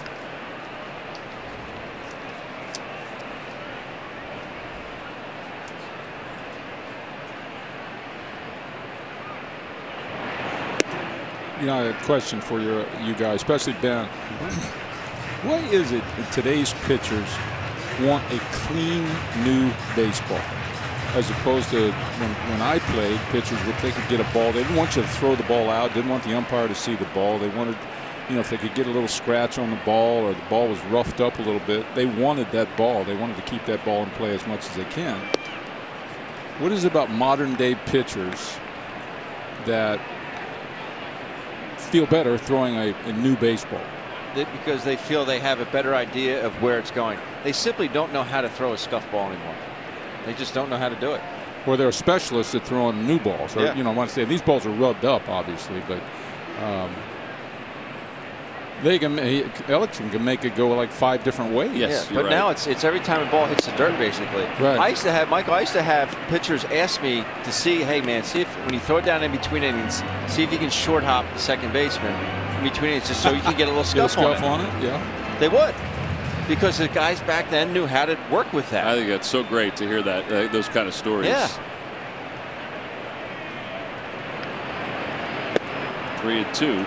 I mean, were there catchers, Ben? I mean, I had heard this before, that would inadvertently or on purpose hit the side of their shin guard to kind of scratch the ball up. 100%. There's also catchers that would put a glob of pine tar on the bottom of their shin guard and throw it back. Huh. Yeah, pine tar was used a lot back when I played. We didn't know it, but Fly ball to right field, right at Adam Eaton. But yeah, I mean, not to give you a short answer, Mike, but guys just don't know how to do it. They don't know how to throw a scuff ball. I mean, I used to have pitchers tell me, if I hold it this way, it'll do this. If I hold it this way, it'll do that. A little more on top, I can make it sink more. when was the change from the way we played it, and then now when they decided to throw them out when they hit the dirt? I would say the last 10 years it's been. Yeah. It's been more extravagant. Like they've been getting. I think the last 5 years they've just been throwing them out. Was it Joe West the other night that there was a ground ball hit? He came out with the ball to get a new one, and the pitcher didn't even ask for a different one. It was David Robertson. Yeah. He didn't want to give up the ball that was scuffed up. Right. Well, now you see pitchers, they get a pop-up, and they get the ball back. Now I don't want this one, and they throw that one away. They're only good for 1 out, it seems. It was the closest thing to an argument that we've seen this year. Yeah. Because Robertson wanted the scuffed up baseball. Didn't Gabe come running out there, or what was it? That was when Reese wanted some more that's pine right. tar. That's Oh right. yeah. Which there is a rule about that, but it's the really umpire's discretion. Yes, exactly. And Really never enforced. And the umpire's discretion was not to allow him to get pine tar. Pulled foul. That ball went flying right past the net. So why wouldn't a player carry a little pine tar thing in his back pocket? I don't know if you're allowed to do that. For your bat? Well, maybe you are. I don't know. I don't think you are, but Wouldn't it make sense? yes. Yes, it would. But then you would have pine tar on everything. I mean, The ball. So say you're hitting and you go up there and you say, man, I wish I had a little pine tar right now. And then you could just pull it out and rub it on your bat. I see where you're going. I'm not talking about a big pine tar rag. I mean, even a little Manny Mota stick or something. You carry it in your back pocket. I think there would be guys that would do it. I know Carlos Santana would probably do it. Yes, he would. Yeah, that's borderline ridiculous. That bet you guys had up here, right? I think it was. Huh? Out toward left center field. That's going to go to the wall. And Valentine's going to get at least to second base. And he's there standing, his second extra base hit of the night. You know what we need to do when Valentine's hitting is just go off on another subject somewhere.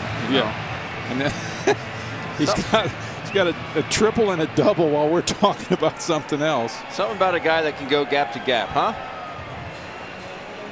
Good piece of hitting there. I'll tell you, and that's the way you got to hit Hellickson. You got to hit him straight away, opposite field.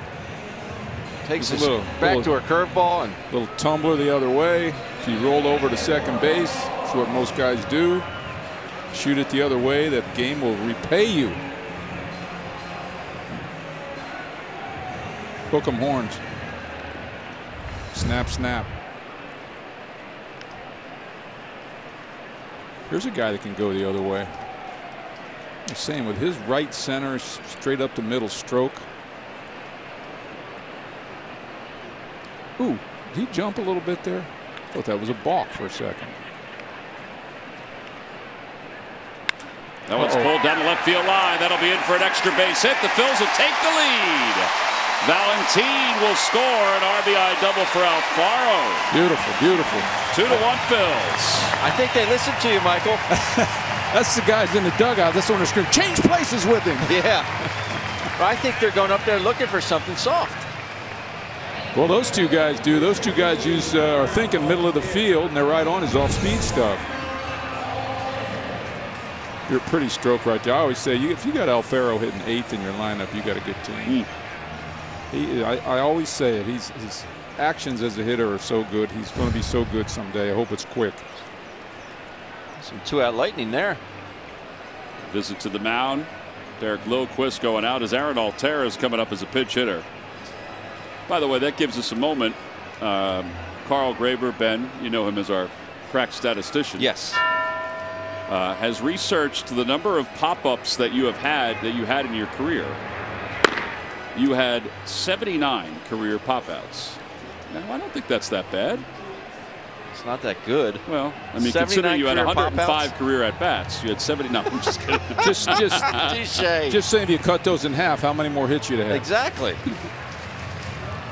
Nice job, Carl. How do you find that stat? Carl, you are the man. Now, I must have had 1,500.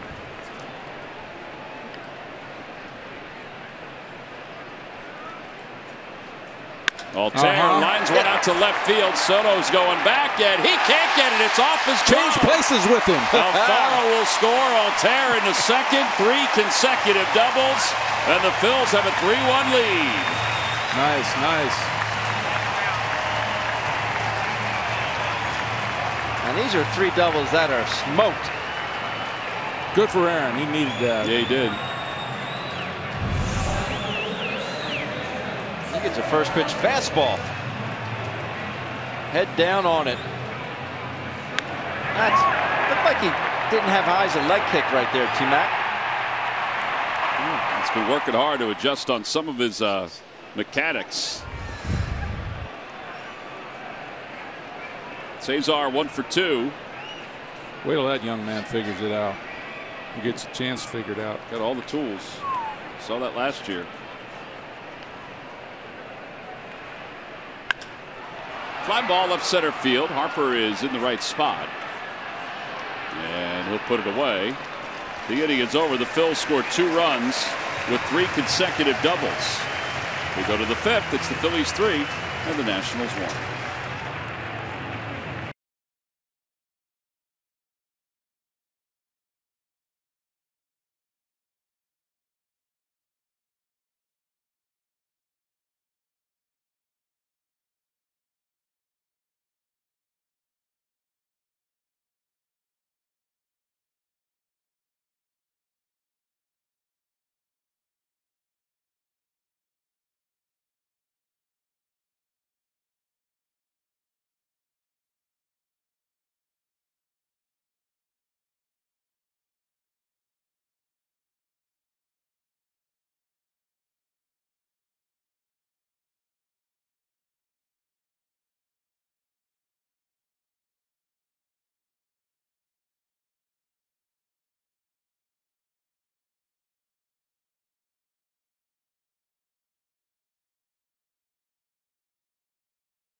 San Diego Padres. That's a 7:05 start. And also, it's all fans 14 and under get the WB Mason collectible truck. Arrive pregame for photo night with the Phils players and us broadcasters. The gates open at 5:05. Visit Phillies.com to order your tickets now.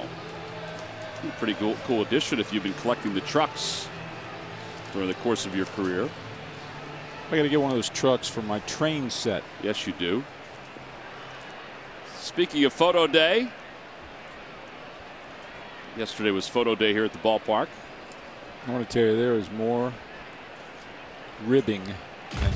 I can't say what we used to call it, but it goes on during that photo than you could believe. Well, you probably can believe it because there's a little bit going on when we take photos, right? Yeah, and then the photographer finally goes, "Come on, guys, it's only going to take a minute or two." And it really does only take a minute. But getting all those guys together.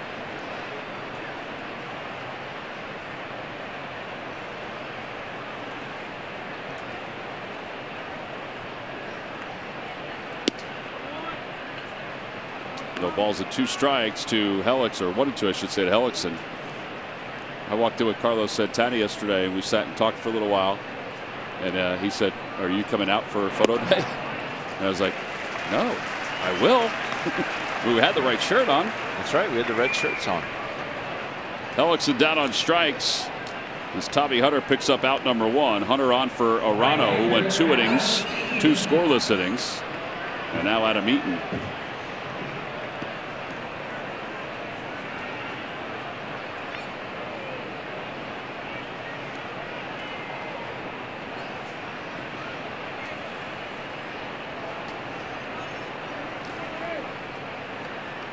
Eaton takes strike 1. It's 0-1.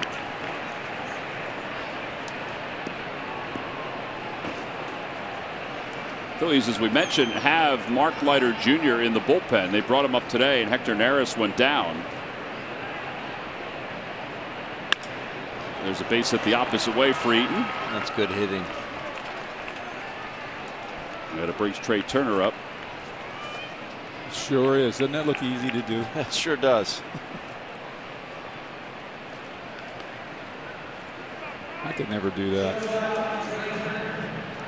Just shoot a line drive right to right past the second baseman. You wanted to do it. You bet your life I did. Just wasn't in my repertoire.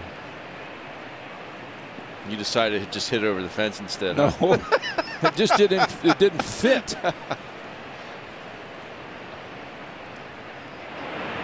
Breaking what? ball. It wasn't natural ball flight for me. Right.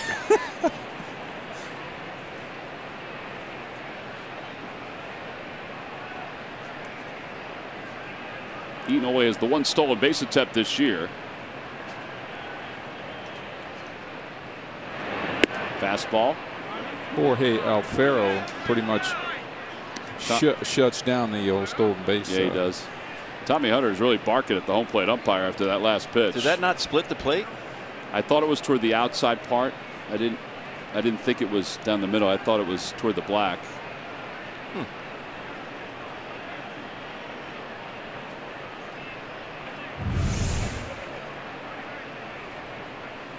Yeah, I think that's. Well. You think that box is 100% accurate? I think it's as close as we've ever had. I think that's a strike, though. I think if it's on the line like that. Any part of the ball touches the line? I think it is. I mean, I think it should be if it's not.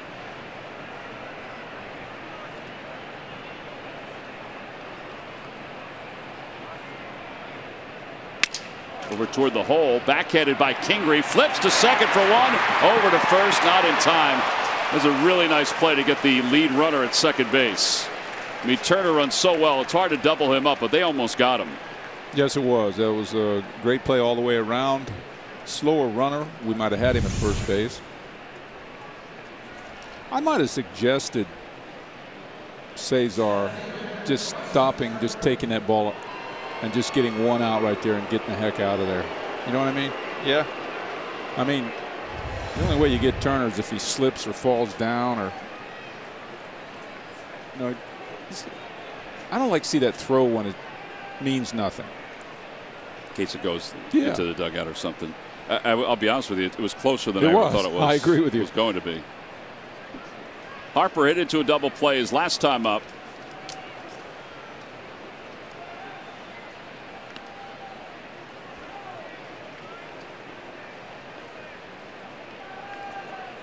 Mike, this situation right here, you're in the batter's box. You want Turner not to run here? If you're batting right now? Absolutely not. Not to run. Right. Can't tell you how many times I was hitting with Juan Samuel on first base. I did not want him to run. Now, if you if it's 1-2, you want him to go? 1-2 count? To run me out of a 2-strike count? Right. Depending on the pitcher. If he gets thrown out? Yeah, depending on the game situation and the pitcher, but like, see, you're out. Yeah. Wow. Now, why do you want to get thrown out with your best hitter hitting? He's a 2-run home run waiting to happen, right? Tie ball game. He's as close to being in scoring position at first base as he is anywhere else. Thank you for running. A heck of a throw from Jorge Alfaro. Nice tag, too, by Valentin. Sweep it across and getting the back by Turner. We head to the bottom of the 5th at a 3-1 game.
Citizens Bank Minor League Report. Citizens Bank, the official bank of the Phils. Visit citizensbank.com.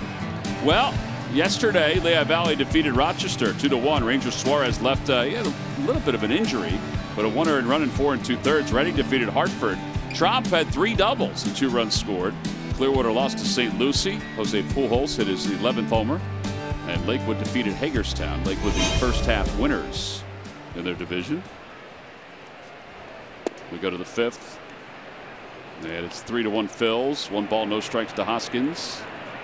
Well, Reese has let that fastball beat him his first 2 at-bats. Once a fly ball and once a pop out to the catcher. Let's see what kind of adjustments both of these guys make in this at-bat. There's an 81-mile-per-hour what? Changeup? Changeup, yep.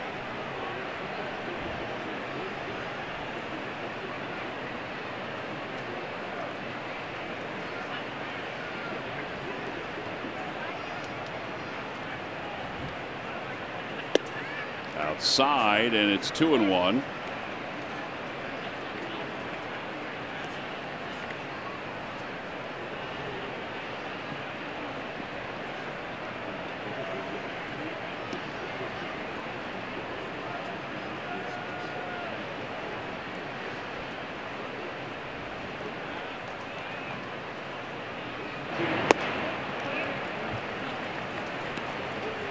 Braves have taken a 2-0 lead over St. Louis. That game's in the 3rd inning. Atlanta leads the division by 3 over the Phils, 4 over the Nationals. Here's the pitch from me against Hellickson. It's a tough pitch. You know, the 3-1. He could throw any of 4 pitches at this point. That is true. And he throws ball 4.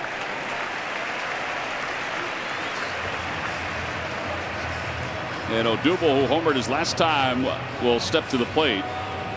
They do have bullpen action, the Nats do. They sent Sammy Solis down, so they're down one lefty, but it's no big deal. They had a ton of lefties anyway. They had Collins, Doolittle, Grace, who's loosening up. Odubel's usually a pretty tough hitter after a home run. Well, you hope he's locked in, too. If he can get himself back locked in.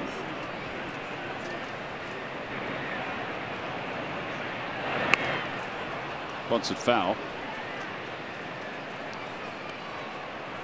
I think I want to stay away from Rendon on a bunt by any stretch. I think I want to stay away from the bunt. Thank you. Well, I kind of said that. His slump's already over. We don't need a bunt base hit. We need a gapper. And if he does go and bunt it too hard, he might have a play on Reese at second base.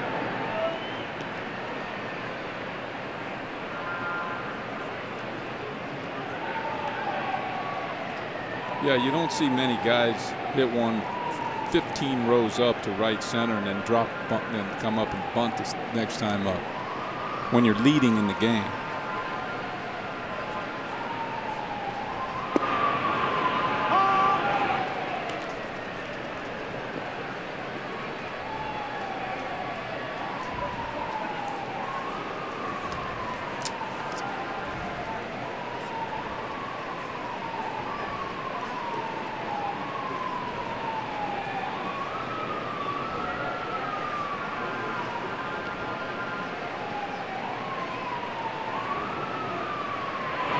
Outside, he tried to go to the same area but go off a little farther, and it's 1 ball and 2 strikes.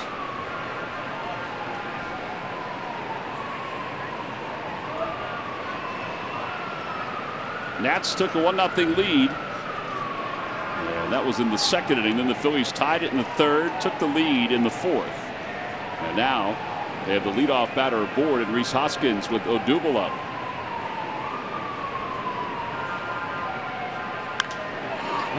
Good swing, right on it. Yeah, he had one there. In fact, I think he was thinking about that pitch. He was on this one back in the third.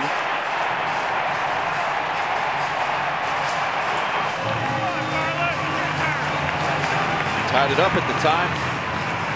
That ball was hammered.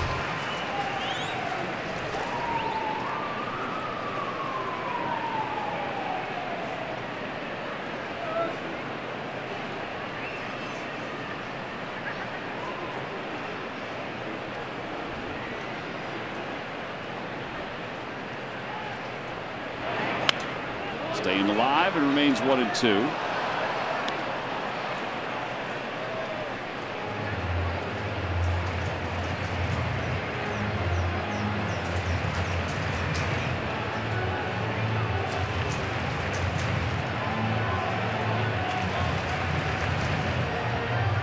Boy, you can watch out for that slider down and in by his right foot here, because Hellickson's thinking he'll look at it like, guess fastball right out of his hand is what he'll be thinking. It's the same ball he hit for a home run.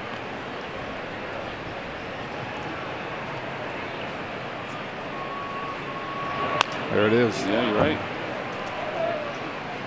Fortunately, he just got a piece of it.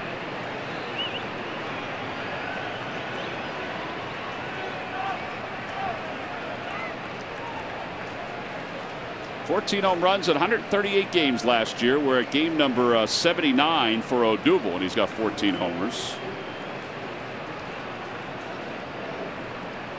14, 15, that's a good number at All-Star break at the halfway point. Absolutely. You won't have to fight cold weather in the second half. Pitchers will start getting tired.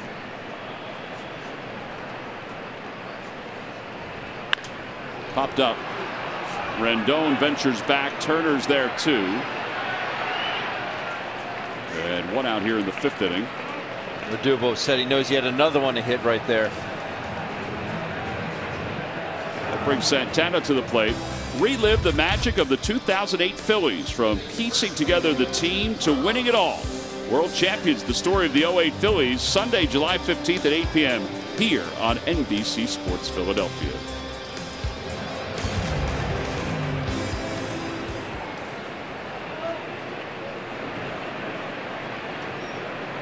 Well, the last time up, Santana got a hanger out over the plate. He was all over it. Just missed hitting it out to left field. He flied out on that one pitch. It was the first pitch after Odubel hit the home run. It goes after the first pitch here. It was only the 16th one pitch out of the year for Carlos Santana. 16 one pitch outs. A week for me.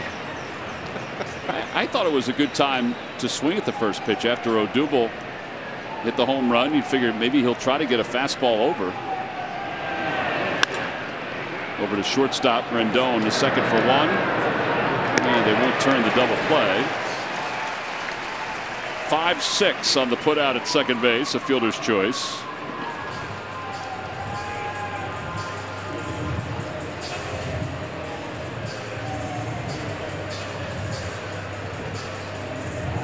Carlos a little nicked up after legging that one out.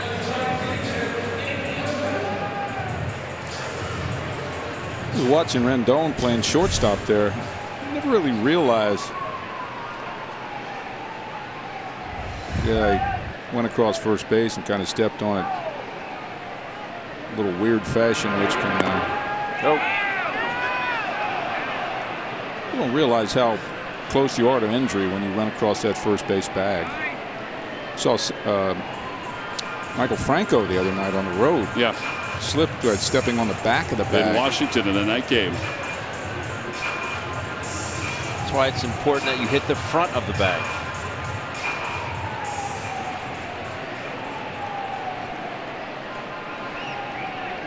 Kids out there that play baseball, if you stare at the front of that bag right out of the batter's box, you'll hit it perfectly every time. I have no idea why that is. But that's baseball for you. That's why it's a beautiful game. If you stare at the front of that bag, you'll hit it. You'll hit it in perfect timing every time. You take your eye off of it, you could miss the front of the bag.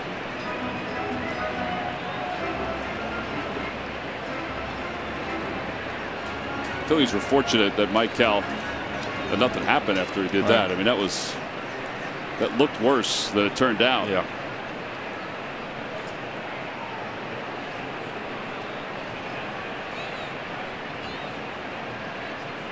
In the dirt, and it's 2-1.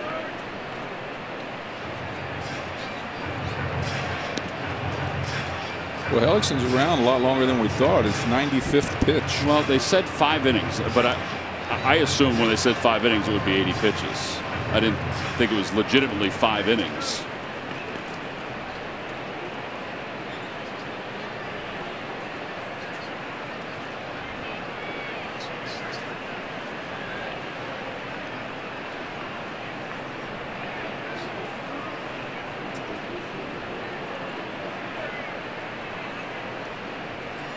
Two balls, one strike. Fouled again.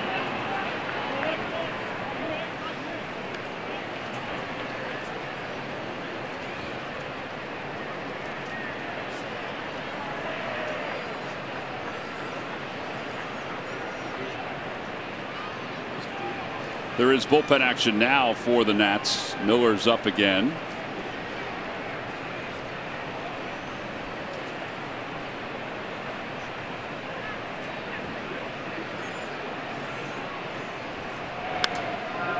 Williams staying alive.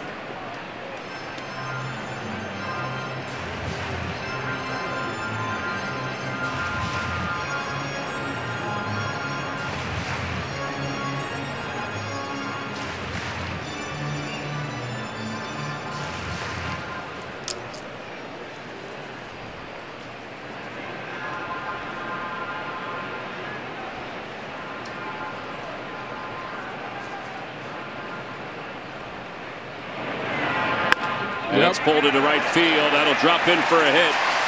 Eaton plays it on a hop. Santana holds up at second. And Kingree's coming up with runners on first and second and 2 men down.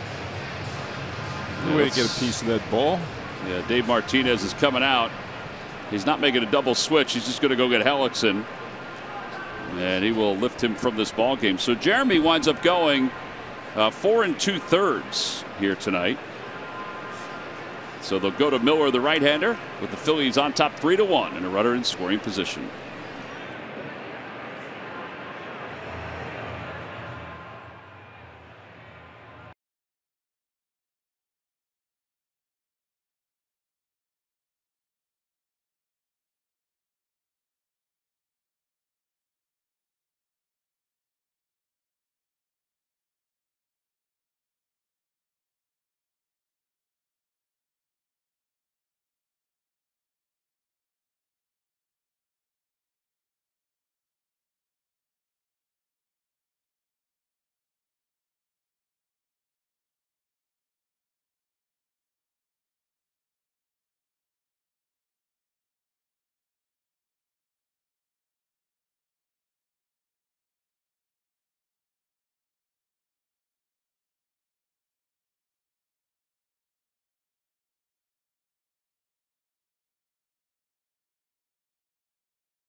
Decided to bring you up here because, in my opinion, this may be the best view in the ballpark. We're right behind home plate, up in the 300 level, and what a gorgeous night it is. And look at that, the ballpark is full, and that's always a nice scene. The sun is about to set, and you know what? Maybe the Citizens Bank Park allure is back because the Phils are 10 games over 500 at home this year. And if you go back to mid-September of last year, 37-21, that's a winning percentage of 64%. That is fifth best in all of baseball. Only the Yanks, Indians, Cubs, and Red Sox have been better at home than the Phillies. And, you know, we remember when the teams were really playing well.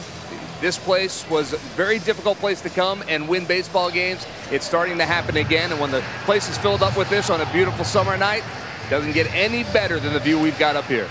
Yeah, I would agree with that, Murph. As we talked about before, the Phillies' home winning percentage has guided them through the first half of this season, and it's nice to see. I mean, this is to me one of the best places in baseball when it's packed and when there's the energy that you can feed off of. I mean, it's a beautiful ballpark. Everybody that comes in from the other teams comment on just how great the ballpark is, just as a park itself, just the views and everything about it. Here's Kingery facing Justin Miller. No, I have not been to other ballparks, Yeah. you know, like New York, Washington. I haven't been to Cincinnati. You've been to all of them. There's something about this that just makes you feel it's better than all of them. First of all, it's by far the nicest in the division. Is by it? far. Yeah, it's not even close. It's hard to be objective because this is home. But San Francisco is a great ballpark, new one. Concourses are small. This just has everything. I mean, for us, it's the best working environment, and I think everybody that comes in here says the same thing. But just the views from our booth, the views from, you know, here in the Hall of Fame Club. No balls, 2 strikes to Kingery.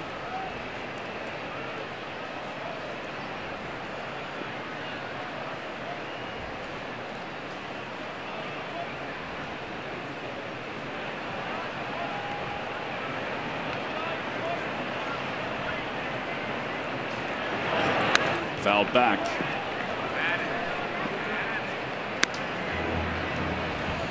It wasn't a very good 2-strike pitch. No, it was up, but all was good about it. His pitcher turns his back to the hitter here, gives you a little funky motion thrown across his body.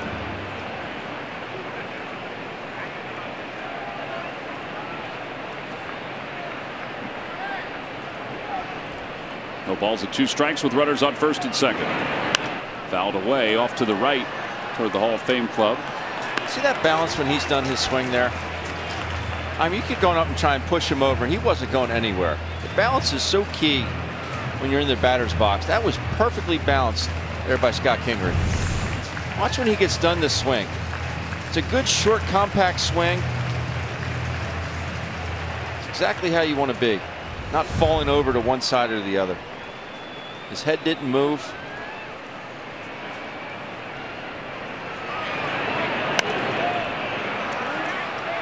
Getting some good looks here, Michael.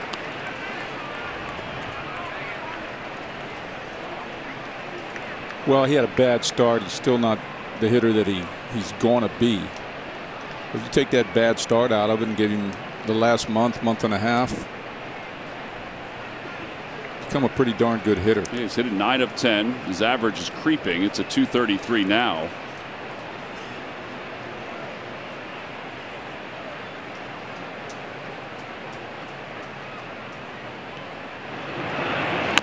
Pulled over to third. That's a foul ball.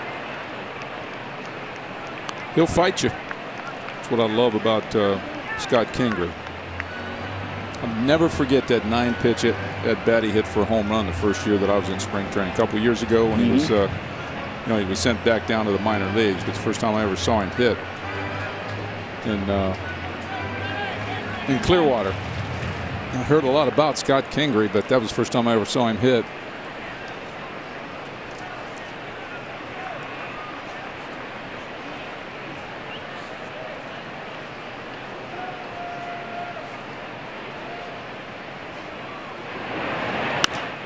Out toward right field. Eaton toward the line, has room, and makes the catch in fair territory.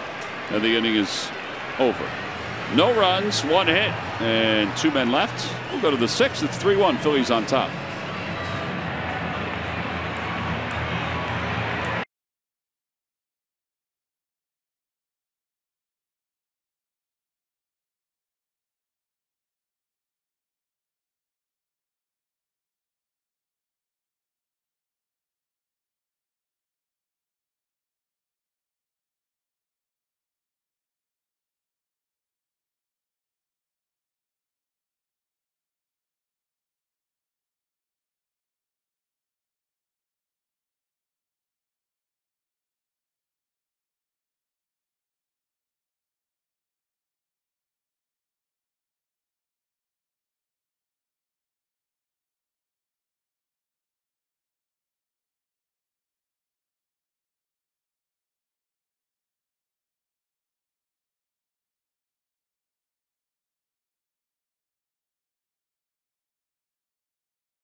Fearless Philly of the Week had a June to remember. Zach became the first Phillies pitcher to record 5 wins in a month since Cole Hamels did so in 2012. His 5 wins consisted of a 1.76 ERA, an opponent's average against of 218, 28 strikeouts in 30 2/3 innings pitched, and 0 home runs. Eflin's wins were of the highest quality, coming against the Cubs, the Brewers twice, the Nationals in D.C., and the Yankees. And it's brought to you by Independence Blue Cross. Live fearless. Well, it's warm. The Fanatic brought one of the security guards out to do a little surfing. He was going right along with the Beach Boys song, and then the Fanatic pulled the whole Harlem Globetrotters out at him.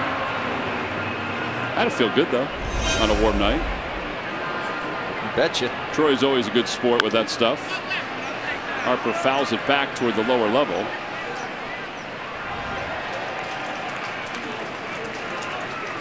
Oh, and 1 to Harper. Harper is hit into a double play and walked. He was up when Trey Turner was thrown out trying to steal. His last time, or the last inning.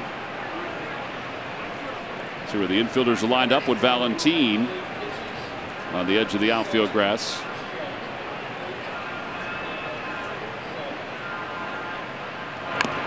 And he bunts. So, Mike, Harper has one bunt hit this year. It's a drag bunt up the first base side. And the Phillies have been employing this shift, and they're okay if he tries to bunt. He's tried it 3 times, 4 times, and he's just not a bunter.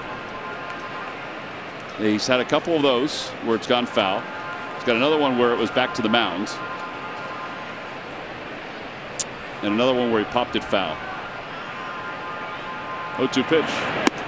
So now he's in the hole 0-2. I don't know if it matters for him as much as some others. But. Okay, from personal experience, I would never bunt with an 0-1 count. In other words, the odds of me bunting through it or fouling it off or bunting it foul are pretty high. And I don't want to go to 0-2. The only time I would bunt would be the first pitch to me, which I did a lot. Well, once you do it one time, they use first baseman, third baseman will come in and sort of take it away from you. Because I only bunted when a home run meant nothing. I wouldn't bunt in a tie ball game or down 1 run. Only when, you know, we needed base runners. Now, if you want to call this a we need base runners at bat for him, it is the 6th, but I don't think so. It's Bryce Harper. He may be hitting 2, whatever he's hitting, but he's still a home run threat. Be down 1 run with a home run. Hit it in the gap, get a base hit. I don't like now. Same situation. 8th, 9th inning, maybe a different story. Yeah. Well, after being ahead, now he's behind 3-2.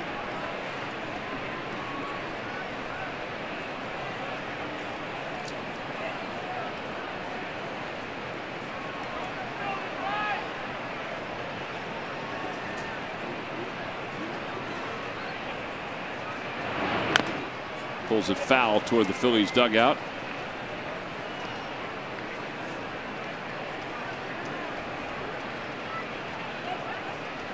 All the hitting that he has done, I find it difficult to believe that he's really struggling to try and find it.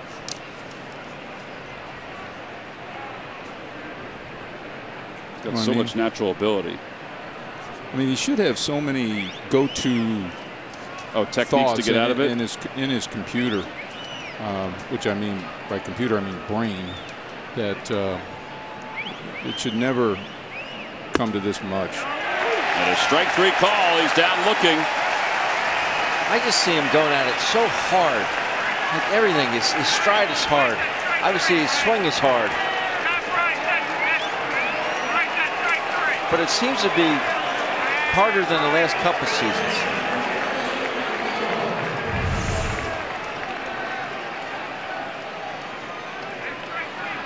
So there you go, top of the zone. Yep.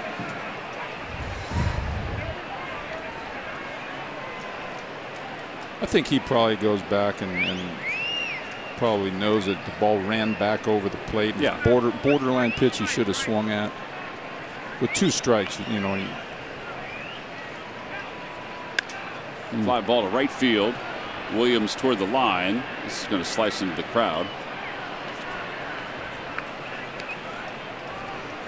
Got away with a hanger right over the middle of the plate there to Rendon.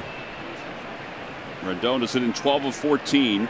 Actually 13 of 15 now with his single in the first inning.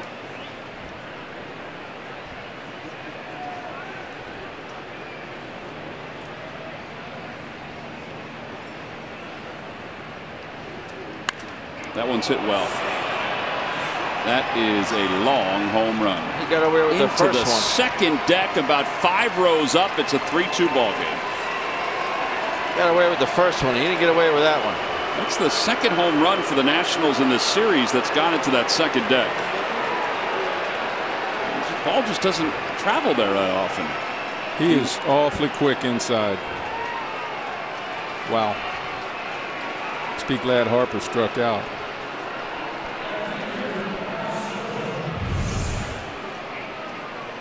Now it's 2 breaking balls in a row. Right, the first one's hanging right out of the middle of the plate. That one's kind of on the inside corner. My goodness. Maybe that was the cutter he's famous for that went from the inside to the inside corner. Well, it's a 1-run game, and here's Soto. Swing and a miss. He tried to tie it up. And it's 0-1. Does his ball just naturally cut every time he throws it? Hey, no, he has a cutter. Cut Yep, he tries it. I mean, it's been really good the last couple of years. The distance on that Rendon home run is projected at 470 feet. Gosh, that's a long home run.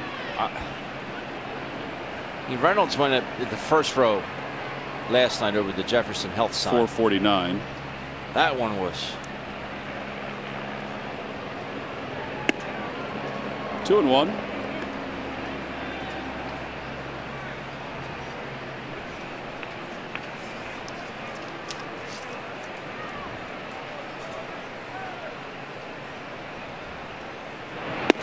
Two and two.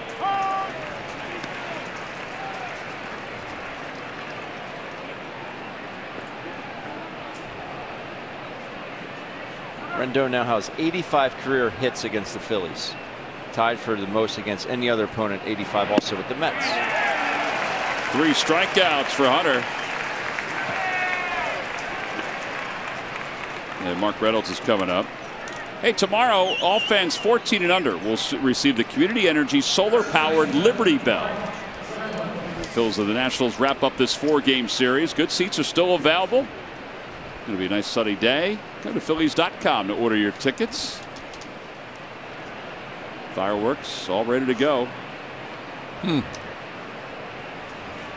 Scary sight right there. Impressive.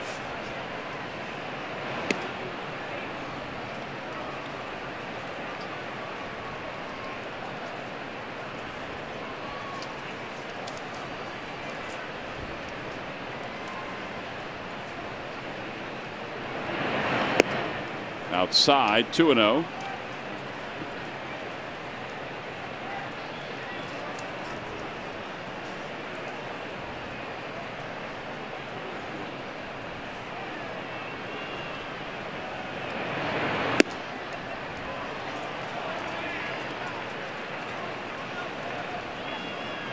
I'll turn this guy loose right here. Why not? Fastball hitter.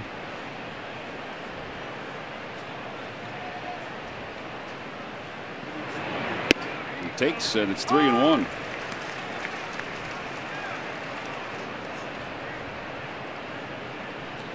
Ben, we talked about this a lot, I think, but just one more time, but yanking the pitch in. Umpires like that or not? Depends on, first of all, how many times you do it, and if you're doing it on every pitch. Now, if it's a borderline pitch, try it. I don't think that's a good idea. What is Matt doing? He's trying to create a little fire early. Have to cancel the game if that thing started. Matt could live off the land if you give him a chance. Outside, ball 4. But if you're trying to yank, if you know a pitch is off by 6 inches and you're trying to yank it back, they don't like it. I never thought about that they get offended by that.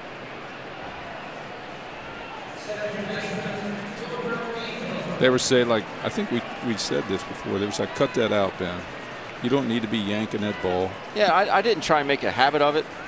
And the ones that I thought were close, I mean, if I knew it was going to be a ball, yeah, I'm just going to catch it and throw it back.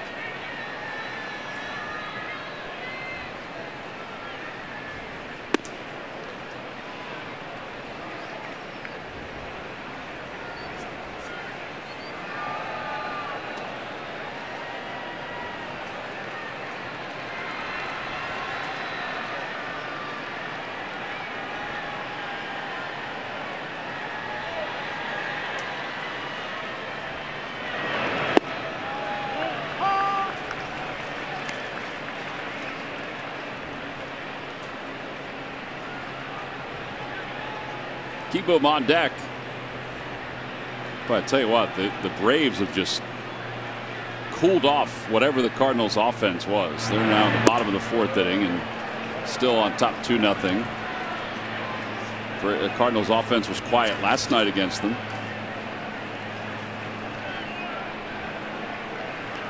Braves have some nice young arms over there. Boltonage. Yeah, he's been banged up a little bit. 2-2. You know who's pitched well for them is Jesse Biddle. Very well.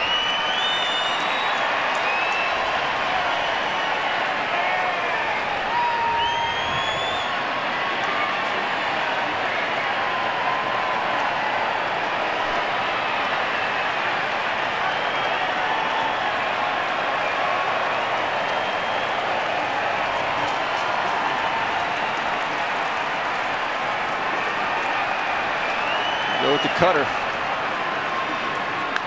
Popped him up. Looks like it's going to find the seats. Alfaro gives it a look.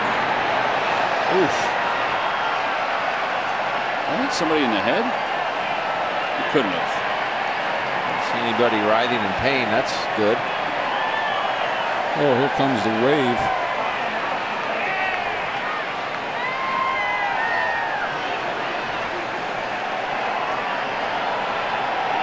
We don't see the wave much anymore, do we? No, not around these parts.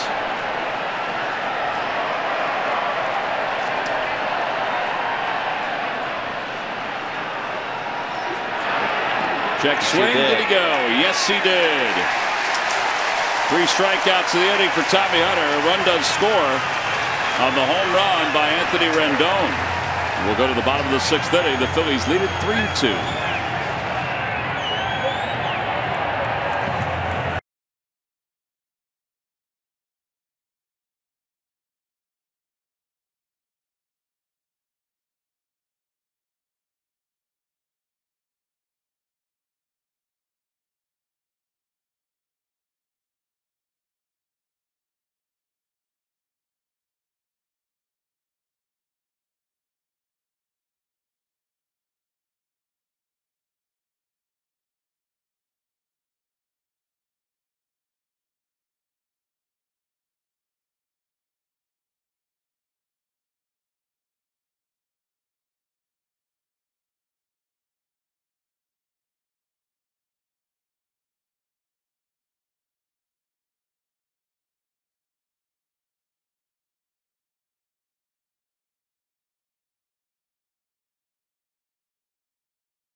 Del Val Honda dealer. Visit DelValHondaDealers.com. And by Jefferson Health. Call 800-JEF now or visit jeffersonhealth.org. Bottom of the 6th inning, Michael Franco looks like he's getting himself ready to maybe pinch hit. As we get to the pitcher spot, it'll be Valentin Alfaro and then the pitcher spot. Rick Kranitz is on the horn. See who they get up next. It might be Adam Morgan. Valentin is 2 for 2. He has tripled. He's also doubled. He scored a run. Hey, by the way, guys, we have not seen, as you see, Adam Morgan, our buddy Jack Shore from the Associated Press, in a few weeks here at the ballpark. And Jack is having surgery on Monday. We want to send out our best wishes to the great Jack Shore. Hope he recuperates quickly and gets back here to the ballpark. Usually we're talking about Jack's birthday or Jack's anniversary, because Jack is never sick, but he's a little banged up right now. Hope that back heals up and he is back here covering the Phils as he has for so many years. We miss his trivia questions. We don't have any. He doesn't, besides Johnny's from the production cavity. Everybody in the lunchroom waits for Jack to ask his trivia questions. He covered the Phils when you played, Mike. And everything else in the city of Philadelphia. You get well, Jack. Back pain is, it's annoying. Let's just put it that way. Yes, it is.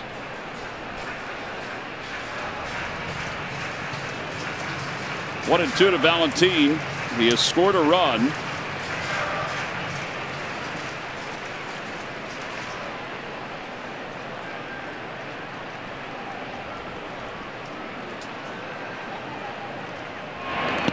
the dirt.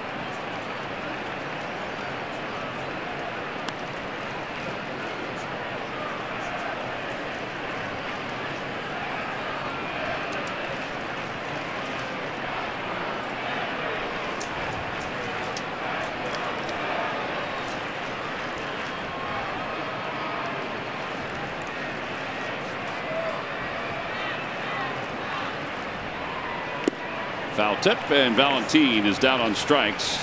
One out here in the 6th. Well, in honor of Jack Shore, it's time now for our Ram Truck Stump the Fans trivia quiz answer. All right, guys, who was the only Expos pitcher to win 20 games in one season?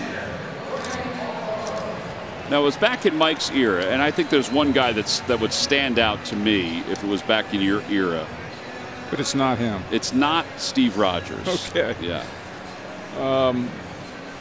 I'm thinking Pedro. I'm thinking Gullickson. I would tell you did really well against this guy. You had 13 career at-bats. You had a home run and 3 RBIs. He is not the guy that I would have thought of when it came to this. Lefty or righty? Lefty. Remember, I had some hair. He had some the curls going. Son pitched in the big leagues. The guy that pitched for the Phillies? You know what? I don't even know if he pitched for the Phillies or not. Carl? I don't think he did. His son did. I was sitting on Rogers right here the whole time, so I haven't really given it a lot of thought. My first 2 names was El Presidente, Dennis Martinez, or Steve Rogers. Yeah, those are I would have thought Steve Rogers to me because I said your era. So this was back. He did this in 1978. Was this the guy that came from the Red Sox? Yes. Yep. What the heck's his name? He's a crazy dude. He kind of cool. No, not Bill Lee. Oh. Not Bill Lee. You want me to give you the answer? Yeah, go ahead. I'm there defeated. It is. Swing and a miss. Alfaro strikes out. 2 outs. Ross Grimsley. I would have never got that one. 20-11 in 1978. Rogers won 19 games. Log back on to Phillies.com to find out if you're the winner of a Phillies prize pack. I would not have. That's a good question. A great question. I would have thought Steve Rogers. I would have bet the house on him. 6 for 13 you were against Ross Grimsley, Michael. The home run and 3 RBIs. You know, I said he came from the Red Sox. Hold on a second. I don't know if Ross pitched for the Reds. Cincinnati Reds. Yeah, that's right. Just a point to make here. We have 1 player left on the bench. Andrew Knapp. Am I correct with that? Yes. Yes.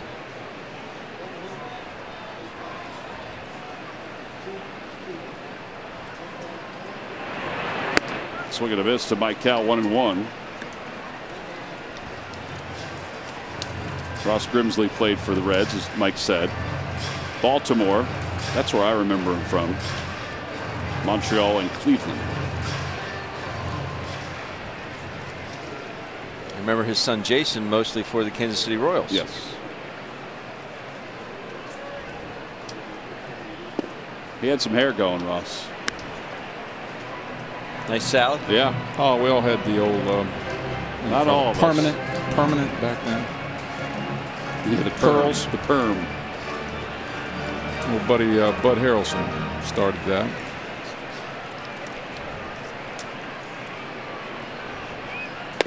Outside corner, 2-2. Speaking of hair. Yep. Zach can put him in curls. But why would he?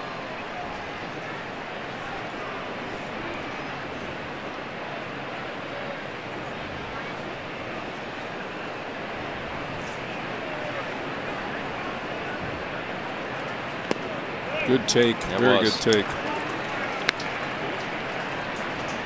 Tell you what, it's tough to come off that bench like he is and face this guy. Crossfire action. Yeah. He got Valentine and Alfaro a couple nasty breaking balls.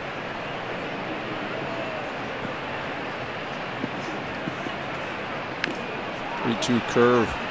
Stayed alive. Had some bite to it as well.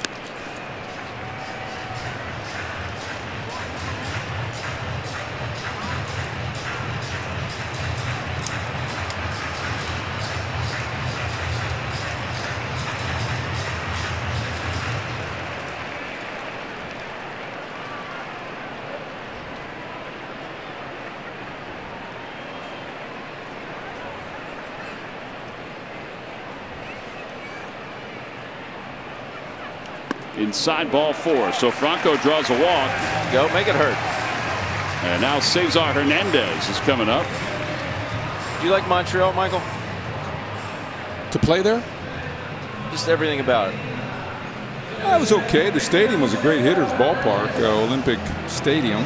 Big. That was a great city. It's such a beautiful city. Yep. Beautiful.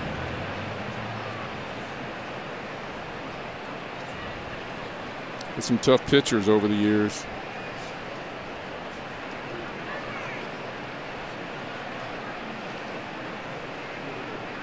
Breaking ball, and it's 0-1. Well, Bill Gullickson's a friend of mine now. Ooh, did we have some battles? Bill Gullickson. Tough. Tough pitcher. Mean pitcher. He was a good pitcher, though. Absolutely. Gullickson during his career.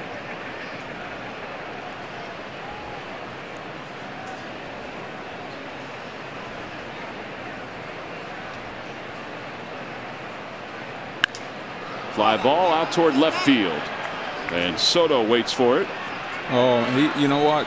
Cesar might have called time, and the umpire may have not Just given it didn't to get him. Yeah, he's looking back at him now. No runs, no hits. And one man left. They're anticipating a little preview to the fireworks. Gabe Kapler's out to talk to Tom Woodring as Cesar asks for timeout. There they go. Have to do it in the dark. We go to the 7th inning.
Our Delaware Valley Honda Dealers game summary as we go to the top of the 7th inning. The Phillies lead at 3-2. 7, 8, 9 hitters for the Phillies. 4 for 8, 3 doubles, 2 RBIs, 2 runs scored. Now Vince Velasquez left after 2. He had a right forearm contusion, but he seems to be okay, which is great. The bullpen has picked up from there, and now it's Adam Morgan's turn.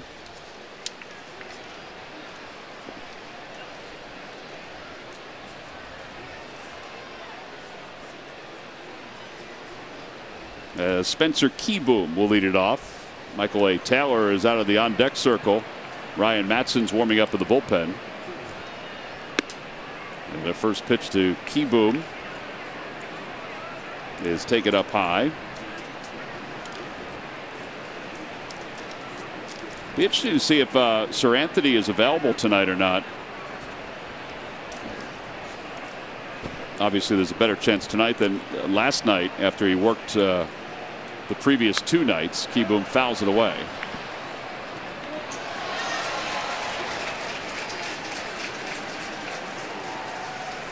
One ball, one strike.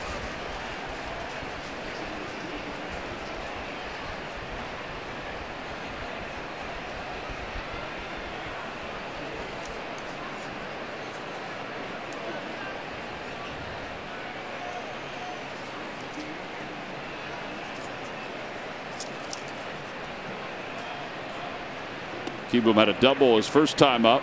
No swing, says the first base umpire, Carlos Torres.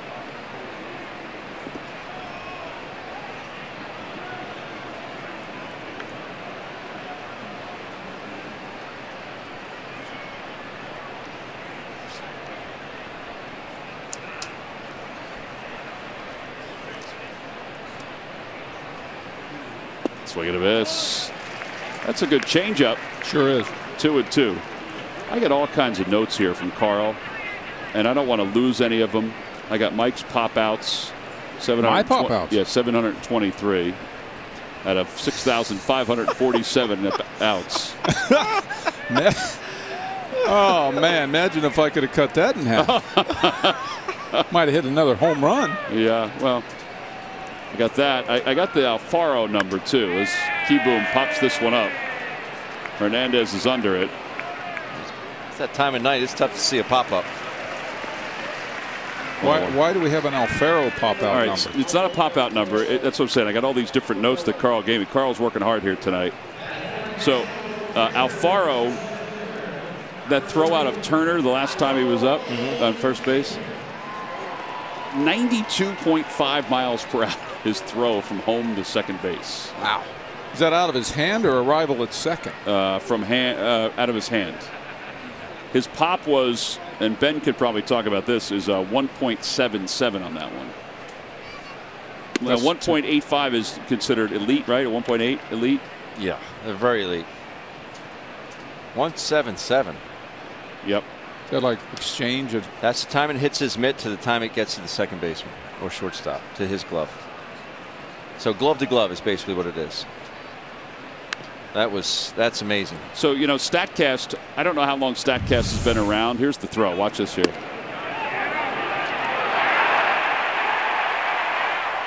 So StatCast, you know, keeps all these cool numbers, you know, the exit velocity and the arm strength for the outfielders and the catchers and everybody else. That's the fastest since they've started to keep it. And I have to go back and figure out when they started, that a catcher has thrown to second base. 92.5 miles per hour. Wow.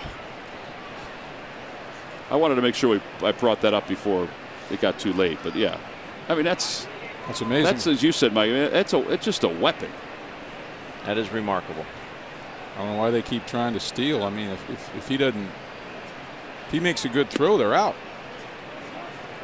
Unless they just get a gargantuan jump off the pitcher. Right.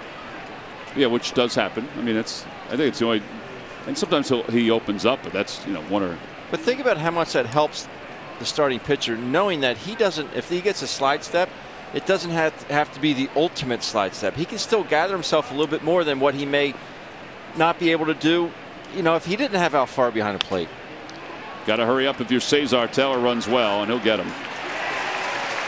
Cesar just shifted that way. It's pretty good scouting right there. Dale Earnhardt Jr. joins the NBC NASCAR broadcast team. Same Dale, new view. It all starts tomorrow live from Chicagoland at 2:30 Eastern on NBC Sports Network. So what else you got there from Carl? StatCast was installed in 30 parks after the 2015 season, so I got that. So that's the hardest. That's the hardest a catcher's thrown since then. In 2015, yeah. I knew it was recent. You got your pop outs. I gave you that. Is that the thing that allows us to track everything? Yes. Fly balls, how far they go, all that kind of stuff.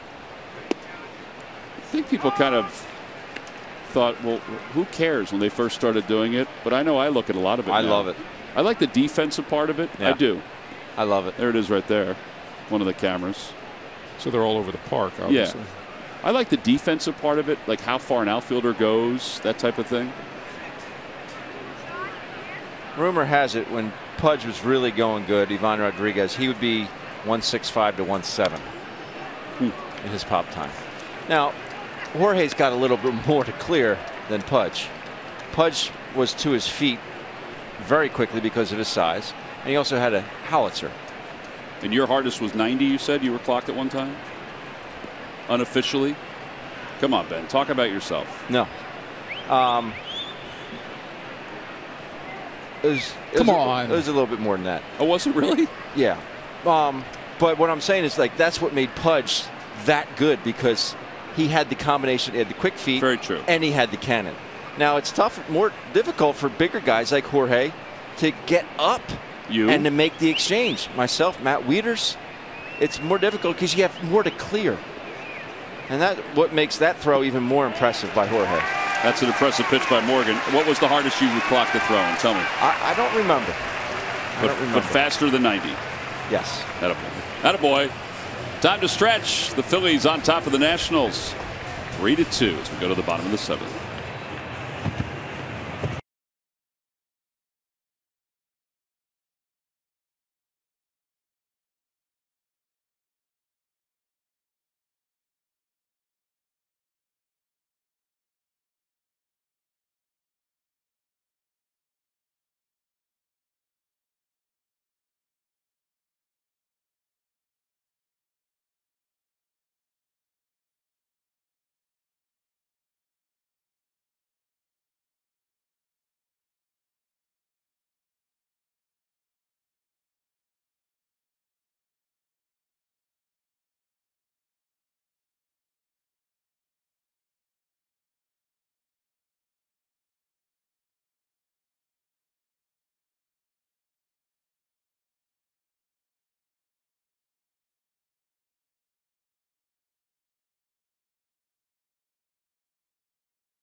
Take on the Baltimore Orioles. It's Tuesday and Wednesday. What is it? Well, it's $30 ticket plus your first food or drink on us at Boardwalk Eats. So awesome burgers, the root beer floats we showed you last week, hot dogs, sausage, and other Boardwalk treats. That's right, it's the summer steal. Go to Phillies.com/Boardwalk Eats. 3-2 as we go to the bottom of the 7th inning. It's time now for our Toyota Turning Point. We start with Jorge Alfaro. This is in the midst of 3 consecutive doubles by the Fightin' Phils. Valentin had one, then Jorge had one, and then Aaron Altera pitched. He said, you know what, I'm going to get in the mix. That put the good guys up 3-1 at the time. That came quickly. All the 2 outs, they were your Toyota Turning Points.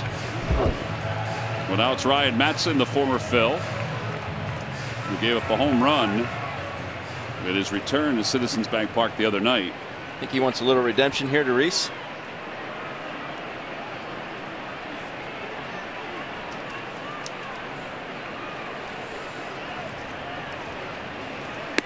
Fastball, and it's 1 ball and no strikes.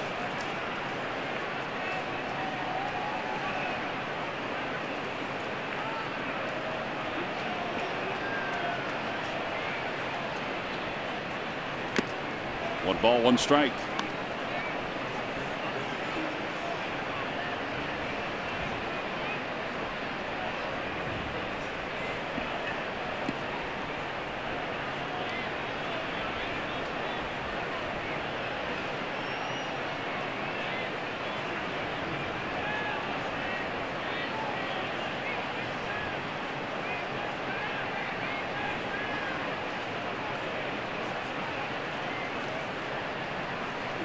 Outside, 2-1. Well, here's Thursday night. Good 2-0 count here, and Madison tries to get it in and just doesn't get it in. Up, out, over the plate. Good looking swing there by Reese.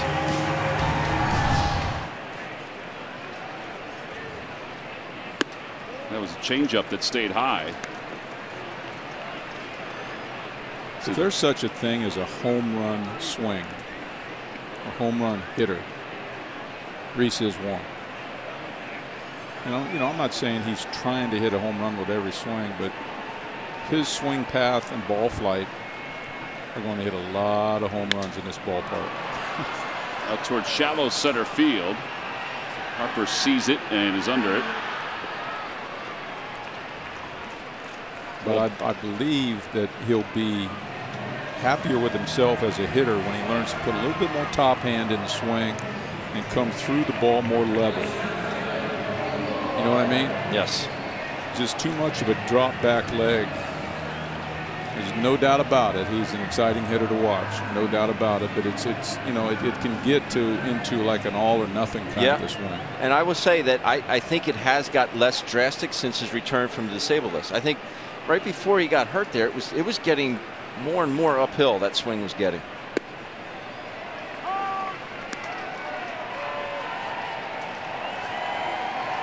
I'm just amazed at the carry he gets from the ball. Like, did you see the ball he hit out the other night to right field?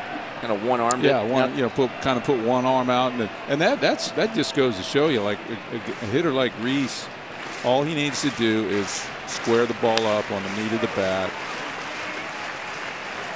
and just like throw it out there. Just kind of like hit it out that way, and it will go out of the ballpark. These guys are just too big, strong, and the bats are too hard. The ballpark's technically not big enough. It's big enough for the fans, and it's fun to watch. There's no doubt about it. But he'll learn as he goes that fence in right field is very close. Swing and a miss, and Herrera strikes out for the second out.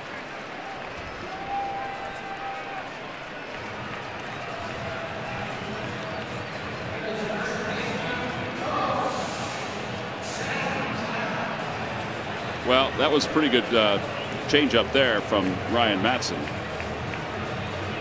And now Carlos Santana, who is 0 for 2. He's flied out and he's reached on a fielder's choice.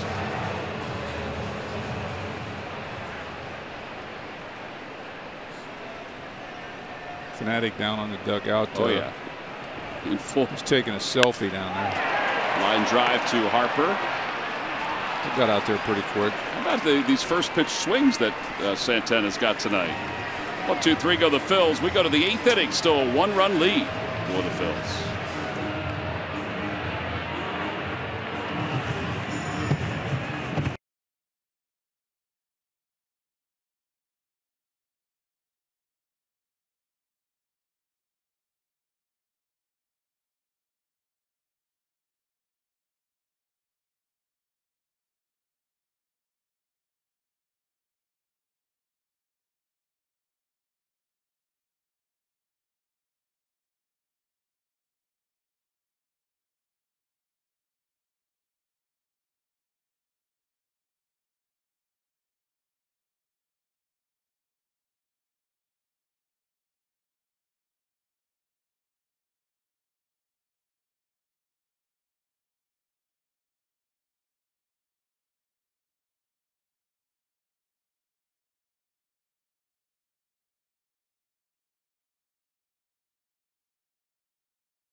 ShopChooseNissan.com and by Geico. 15 minutes could save you 50% or more on car insurance. Fanatic pulled that little kid up on the dugout. He's flossing a little bit like Ben is. Where's Kenny Ayers? Kenny was doing it wrong. I wasn't exactly doing it right. It was more right than Kenny. There's Kenny. Here we go. Kenny was very confident that he had it right. Trey Turner takes a strike and it's 0-1. He's got to go the opposite way, right? That's right. I'll work on that tonight. Sprinkler's my thing. That it is. That's your go-to.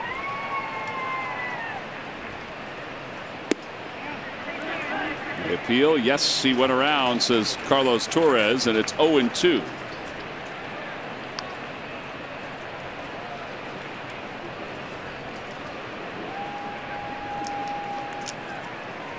We got 2 innings at a time right now. Velasquez 2, Arano 2, Hunter 2, and now Adam Morgan's in his 2nd inning of work.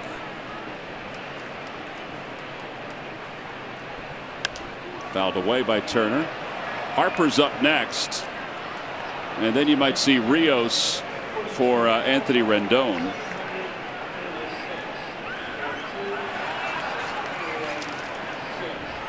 Wow, that's a great crowd. 42,746. Another sellout. 3rd one this week.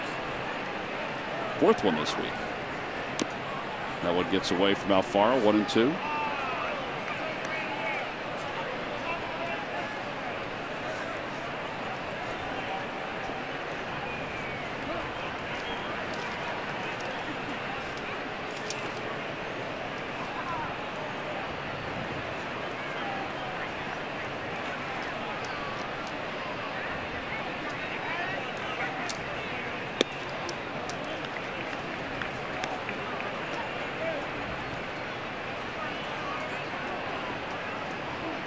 Where you tell your pitcher, make it happen now.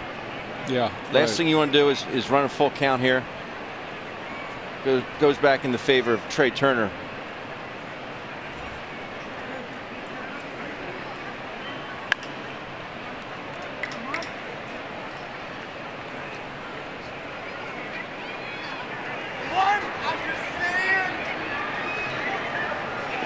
Kelvin Herrera warming up in the bullpen.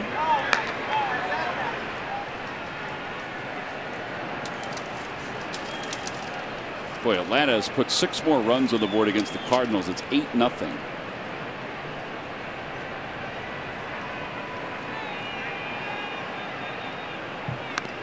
Change up and fouled over to the first base side.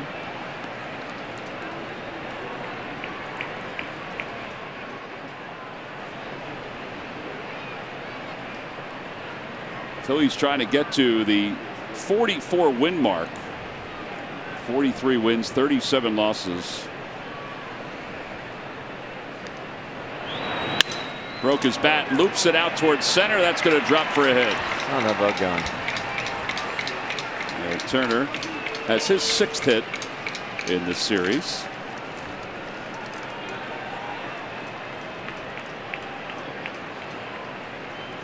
Bryce Harper's coming up. Let's check in with Greg Murphy. Murph. All right, thanks, Tom. Time for the Major League Notebook, brought to you by the University of Maryland, University College. And, well, the New York Mets are setting records they don't want to set. They are 5-21 in the month of June. It's their 3rd worst month in franchise history, their worst June of all time. And this after starting the season 11-1. They are in trouble. But how about this story? The story of Reds pitcher Michael Lorenzen. Earlier this week, he came into a game. He was came in to relief pitch and hit a home run in his at-bat. Tonight, he came in as a hitter, a pinch hitter, and he hit a grand slam in that at-bat. It's actually the 3rd straight game he's come in as a hitter and hit a home run all this week. 3 home runs this week for Michael Lorenzen, and he's the 2nd Reds pitcher in a week to hit a grand slam. How about that, as they beat the Brewers tonight? That's unbelievable. That's some unexpected offense right there. Yes, it is. Yes, it is.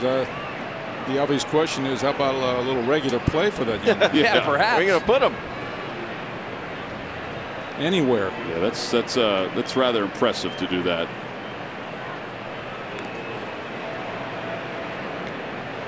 Turner draws another throw. I don't know whether these throws over are designed to give more time in the bullpen, but Yaxel's ready. I think Turner's already had his opportunity to steal with Harper hitting. Ball in the dirt, 1-0.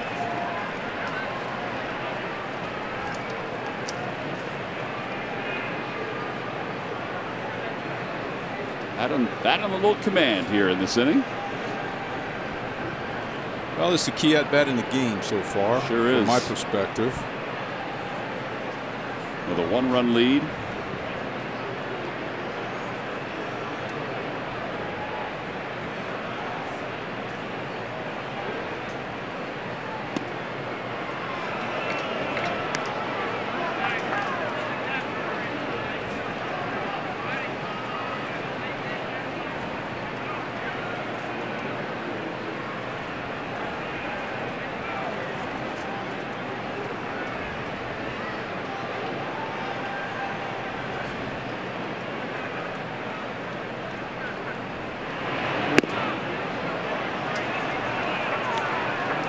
3 balls and no strikes. Figure Harper's going to get the green light here.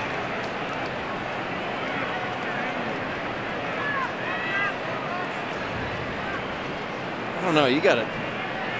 Last thing you want is rolling a double play here. With Rendon on deck. That's a good point.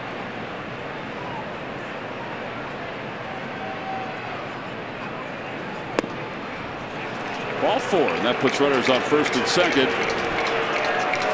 Rendon's coming up. Rios is ready in the bullpen.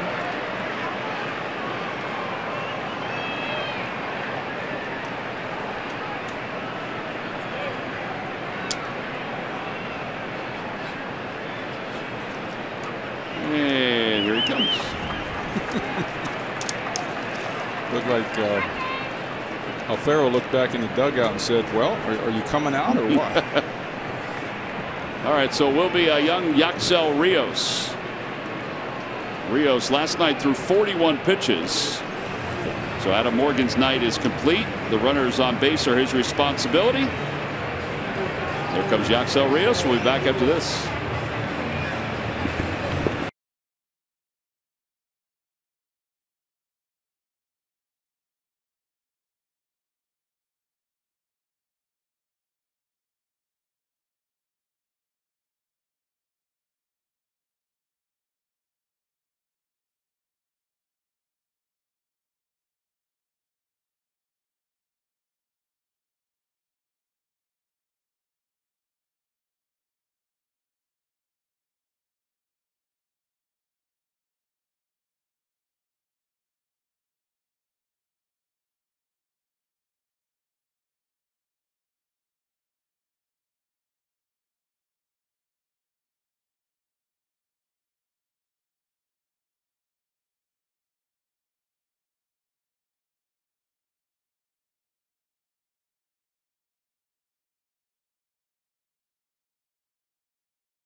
Every time a Phillies pitcher records a pitch of 95 miles per hour or more, Comcast will make a contribution to Phillies charities. Phillies baseball is brought to you by Xfinity, the fastest internet in Philadelphia.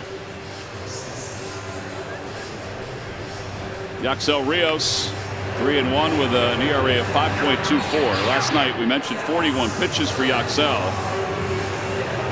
He allowed 3 runs in an inning and 2/3. He's into a tough part of this game now with Anthony Rendon, a red-hot hitter who's hitting close to 500 in his last 14 games.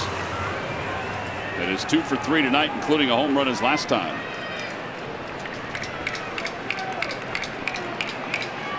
Mark Leiter has started to warm up in the bullpen for the Phillies.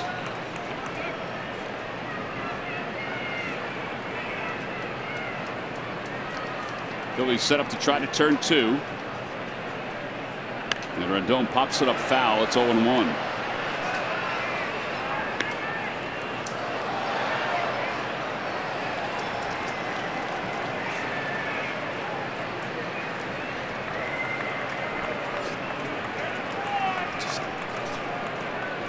Rios, good numbers in stranding inherited runners.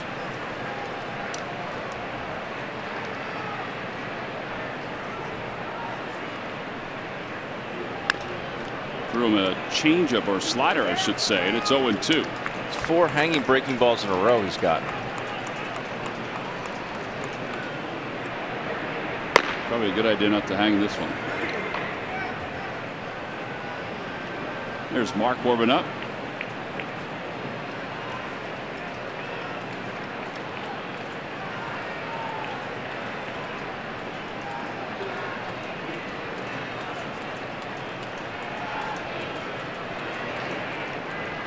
Rios threw 41, as you said last night, yeah. Right? I don't know how many he's got inning tonight.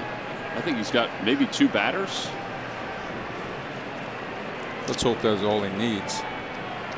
You know, maybe they bring in Mark to pitch to Soto because of his split and his changeup.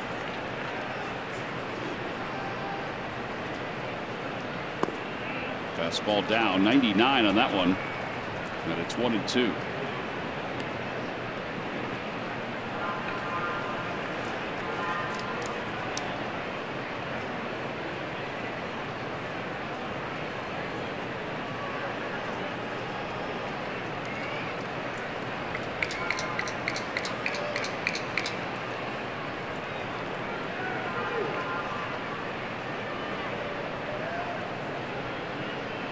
Opposite way, Williams coming on, makes the catch.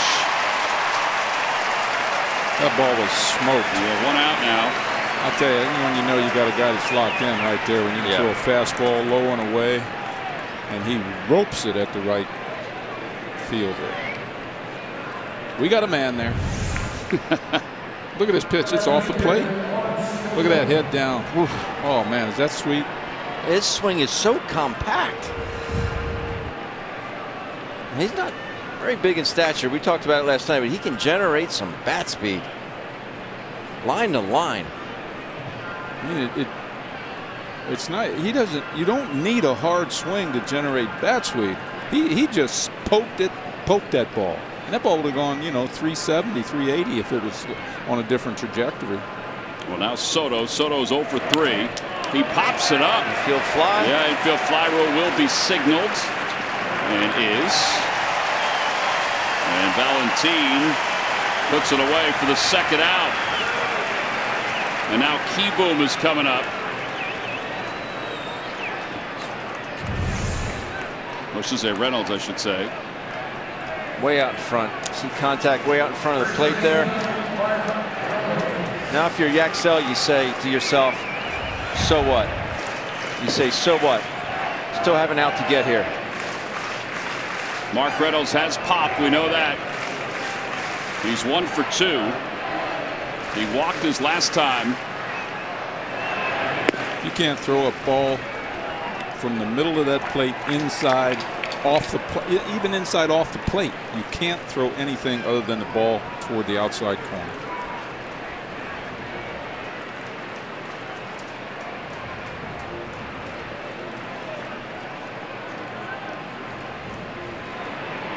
Fastball. 99's hotter than he usually throws, isn't it? I mean, 97's usually where he is. This situation might get your adrenaline going a little bit. A little bit.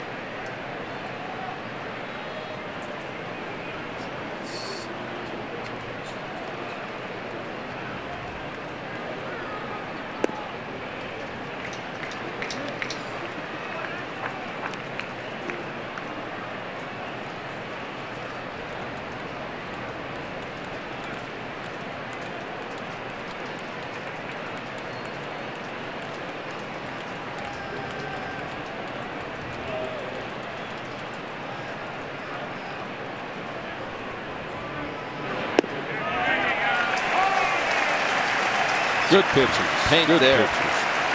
Had 2 pitches to paint it again. 42,000 plus starting to creep to their feet.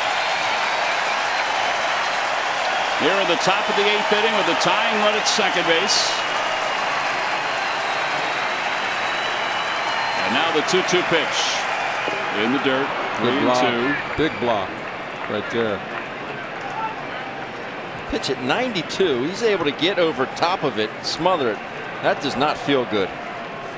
Right off your chest. I know that chest protector is supposed to absorb some of this blow, but I mean, that is right off your sternum.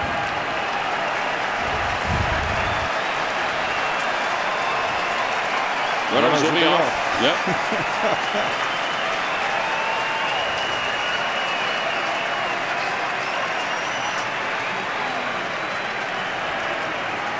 3 balls and 2 strikes. And the pitch. Pulled toward the third base side. Coming on is Kingery. He's got it. Throws on the run. Oh, boy! Time! Atta baby! What a job by Yaxel Rios. With 2 runners on and nobody out, he comes into the ball game a night after throwing 41 pitches, and he gets the 3 hitters he faces. We'll go to the bottom of the 8th inning. The Phillies on top by 1.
Now this week for interleague play, it's a 4:05 first pitch.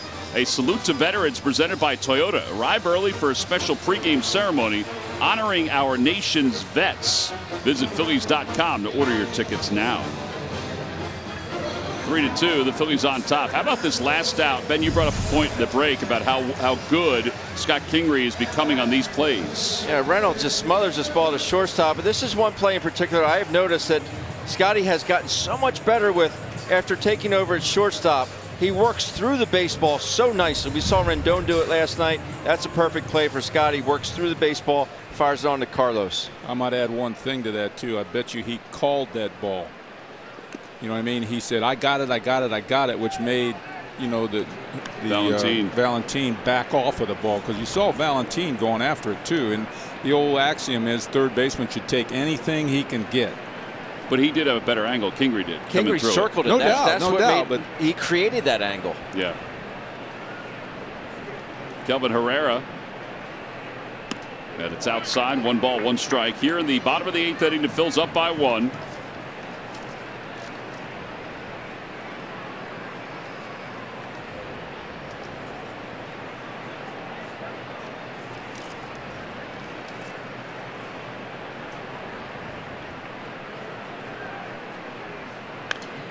Out of play, and it's 1 ball and 2 strikes.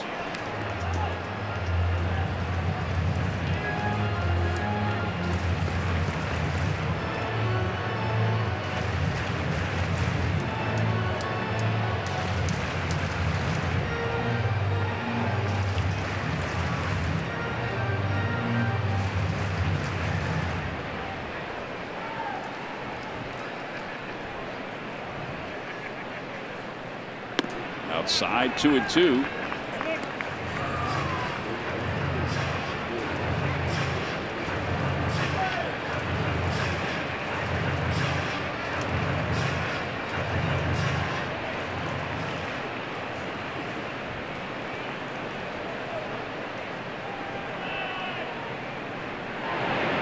Swing and a miss. 97 on that fastball. And 1 out. Ryan Madson, by the way, pitched a scoreless inning for the Nationals, struck out 1.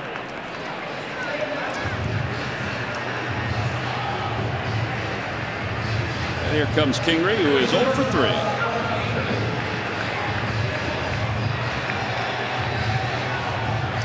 Sir Anthony Dominguez is warming up in the bullpen for the Phillies.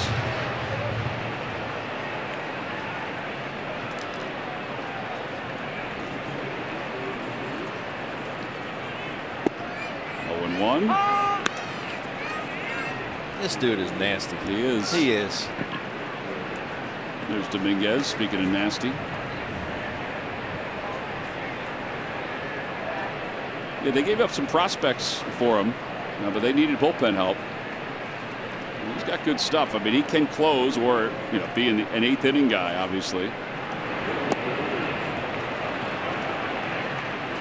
His contract is up at the end of the year?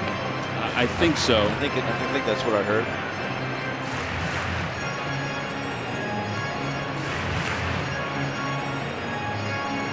When they won the World Series, his fastball was at 98, 99. It's at 96, 97 now.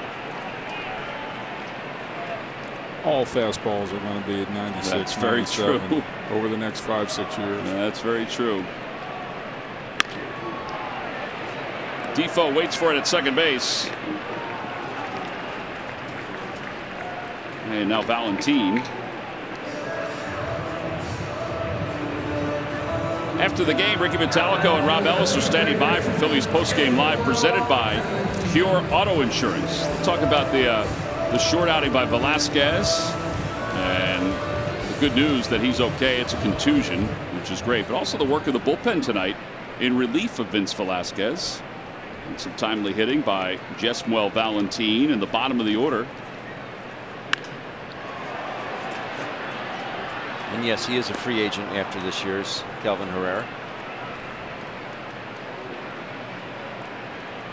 He should do well in the free agent market.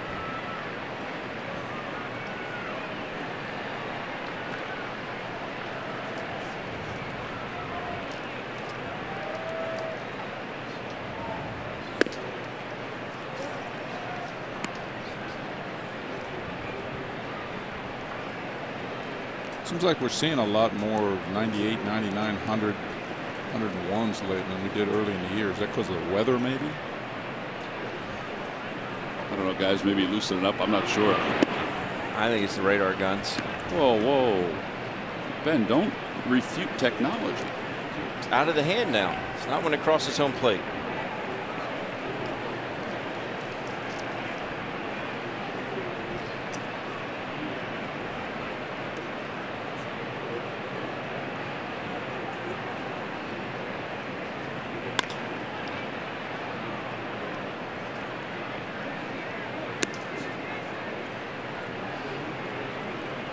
To a 2 to Valentin. That little lady happy about getting a souvenir.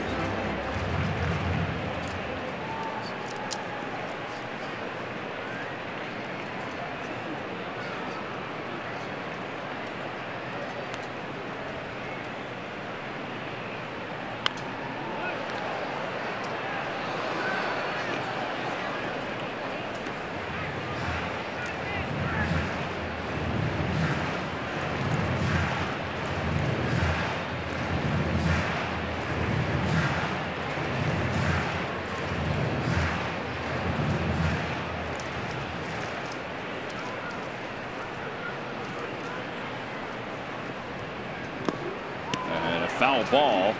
Keyboom can't hang on. Real good job just to get a piece of that. Yep. Staying alive. Live to see another pitch.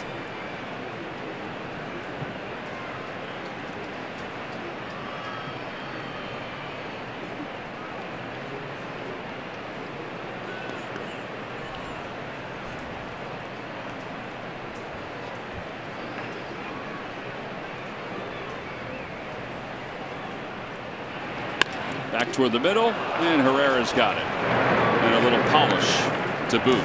1-3 on the putout. We go to the ninth. The Phils on top by 1.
local military children by donating school supplies at Citizens Bank Park. Now, you can do it this Wednesday when the Phillies take on the Orioles. Remember, that's a 4:05 first pitch. School supplies will be collected at all gates through the 4th inning. They'll support the Liberty USO's Rucksacks to Backpacks program, which helps military families prepare for the school year. Visit Phillies.com/community for more information. Sir Anthony Dominguez will take over here in the top of the 9th inning with those little eyes peering in and hoping for Phil's win, but also hoping to stick around for the fireworks. There's Dominguez, 6 saves and 7 opportunities.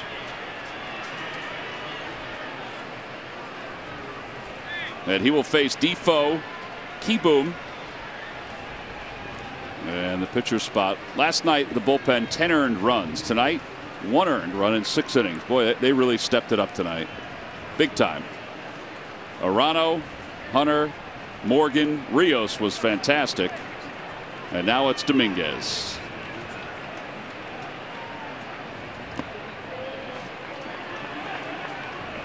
Let's see if Sir Anthony can finish it out, but that's what you do for your teammates. Vince goes down, unfortunately. Just rallied around him and really picked him up. Yeah, when Vince goes down early in the game like that, all the guys out in the bullpen look in there and, all right, guys, it's our game. You know, tonight's our game.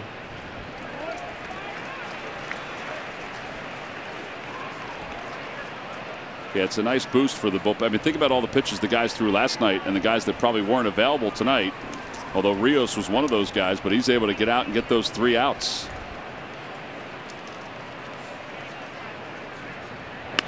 To the right side.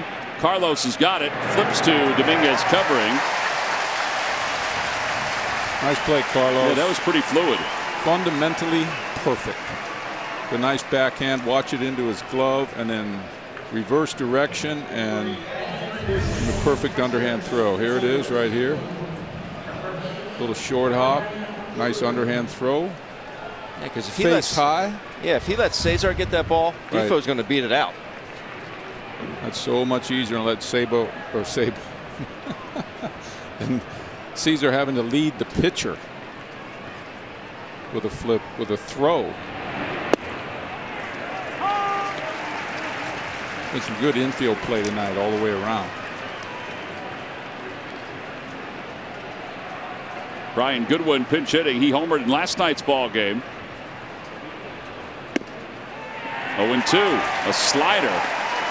Actually, that was listed as a 2-seam fastball. I thought that was a slider. But still a strike.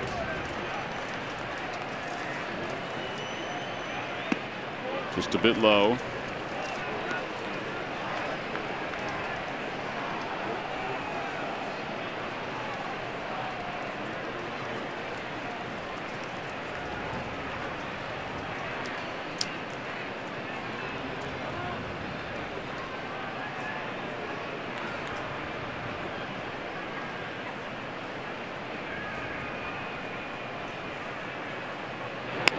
Off the end of the bat, spinning foul. And it remains 1-2.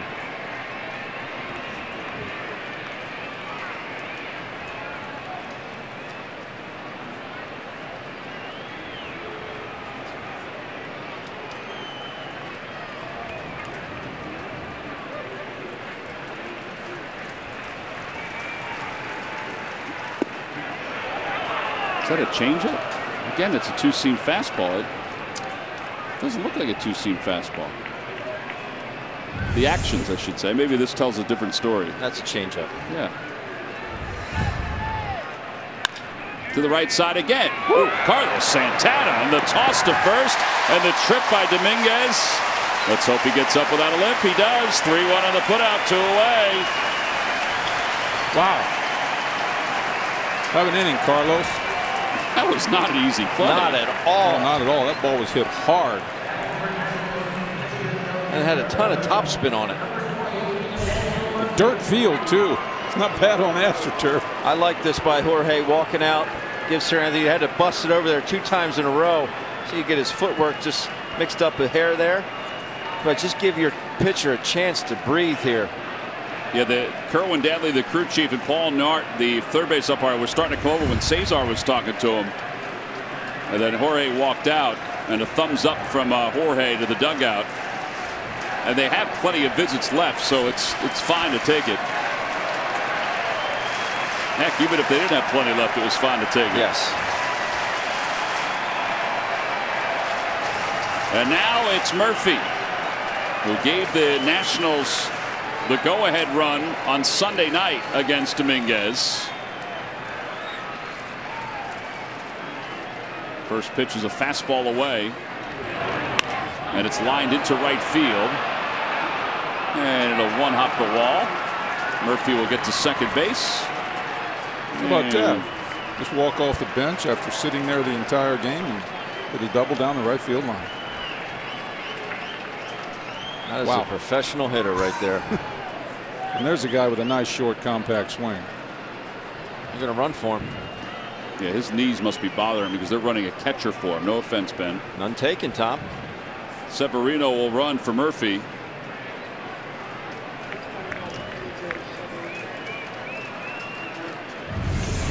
So now they've used their whole bench. Good swing. Keeps his head down on it.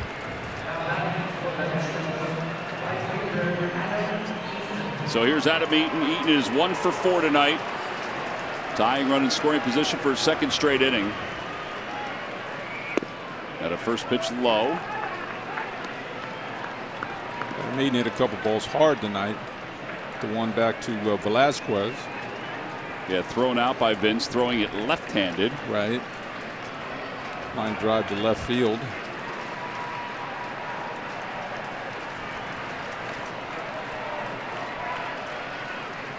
There's a strike.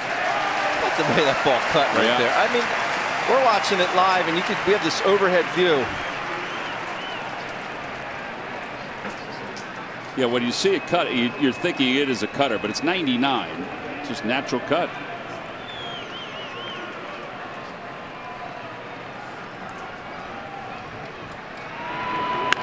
In the air to right field. Williams is there, a few steps from the track, and the ball game is over.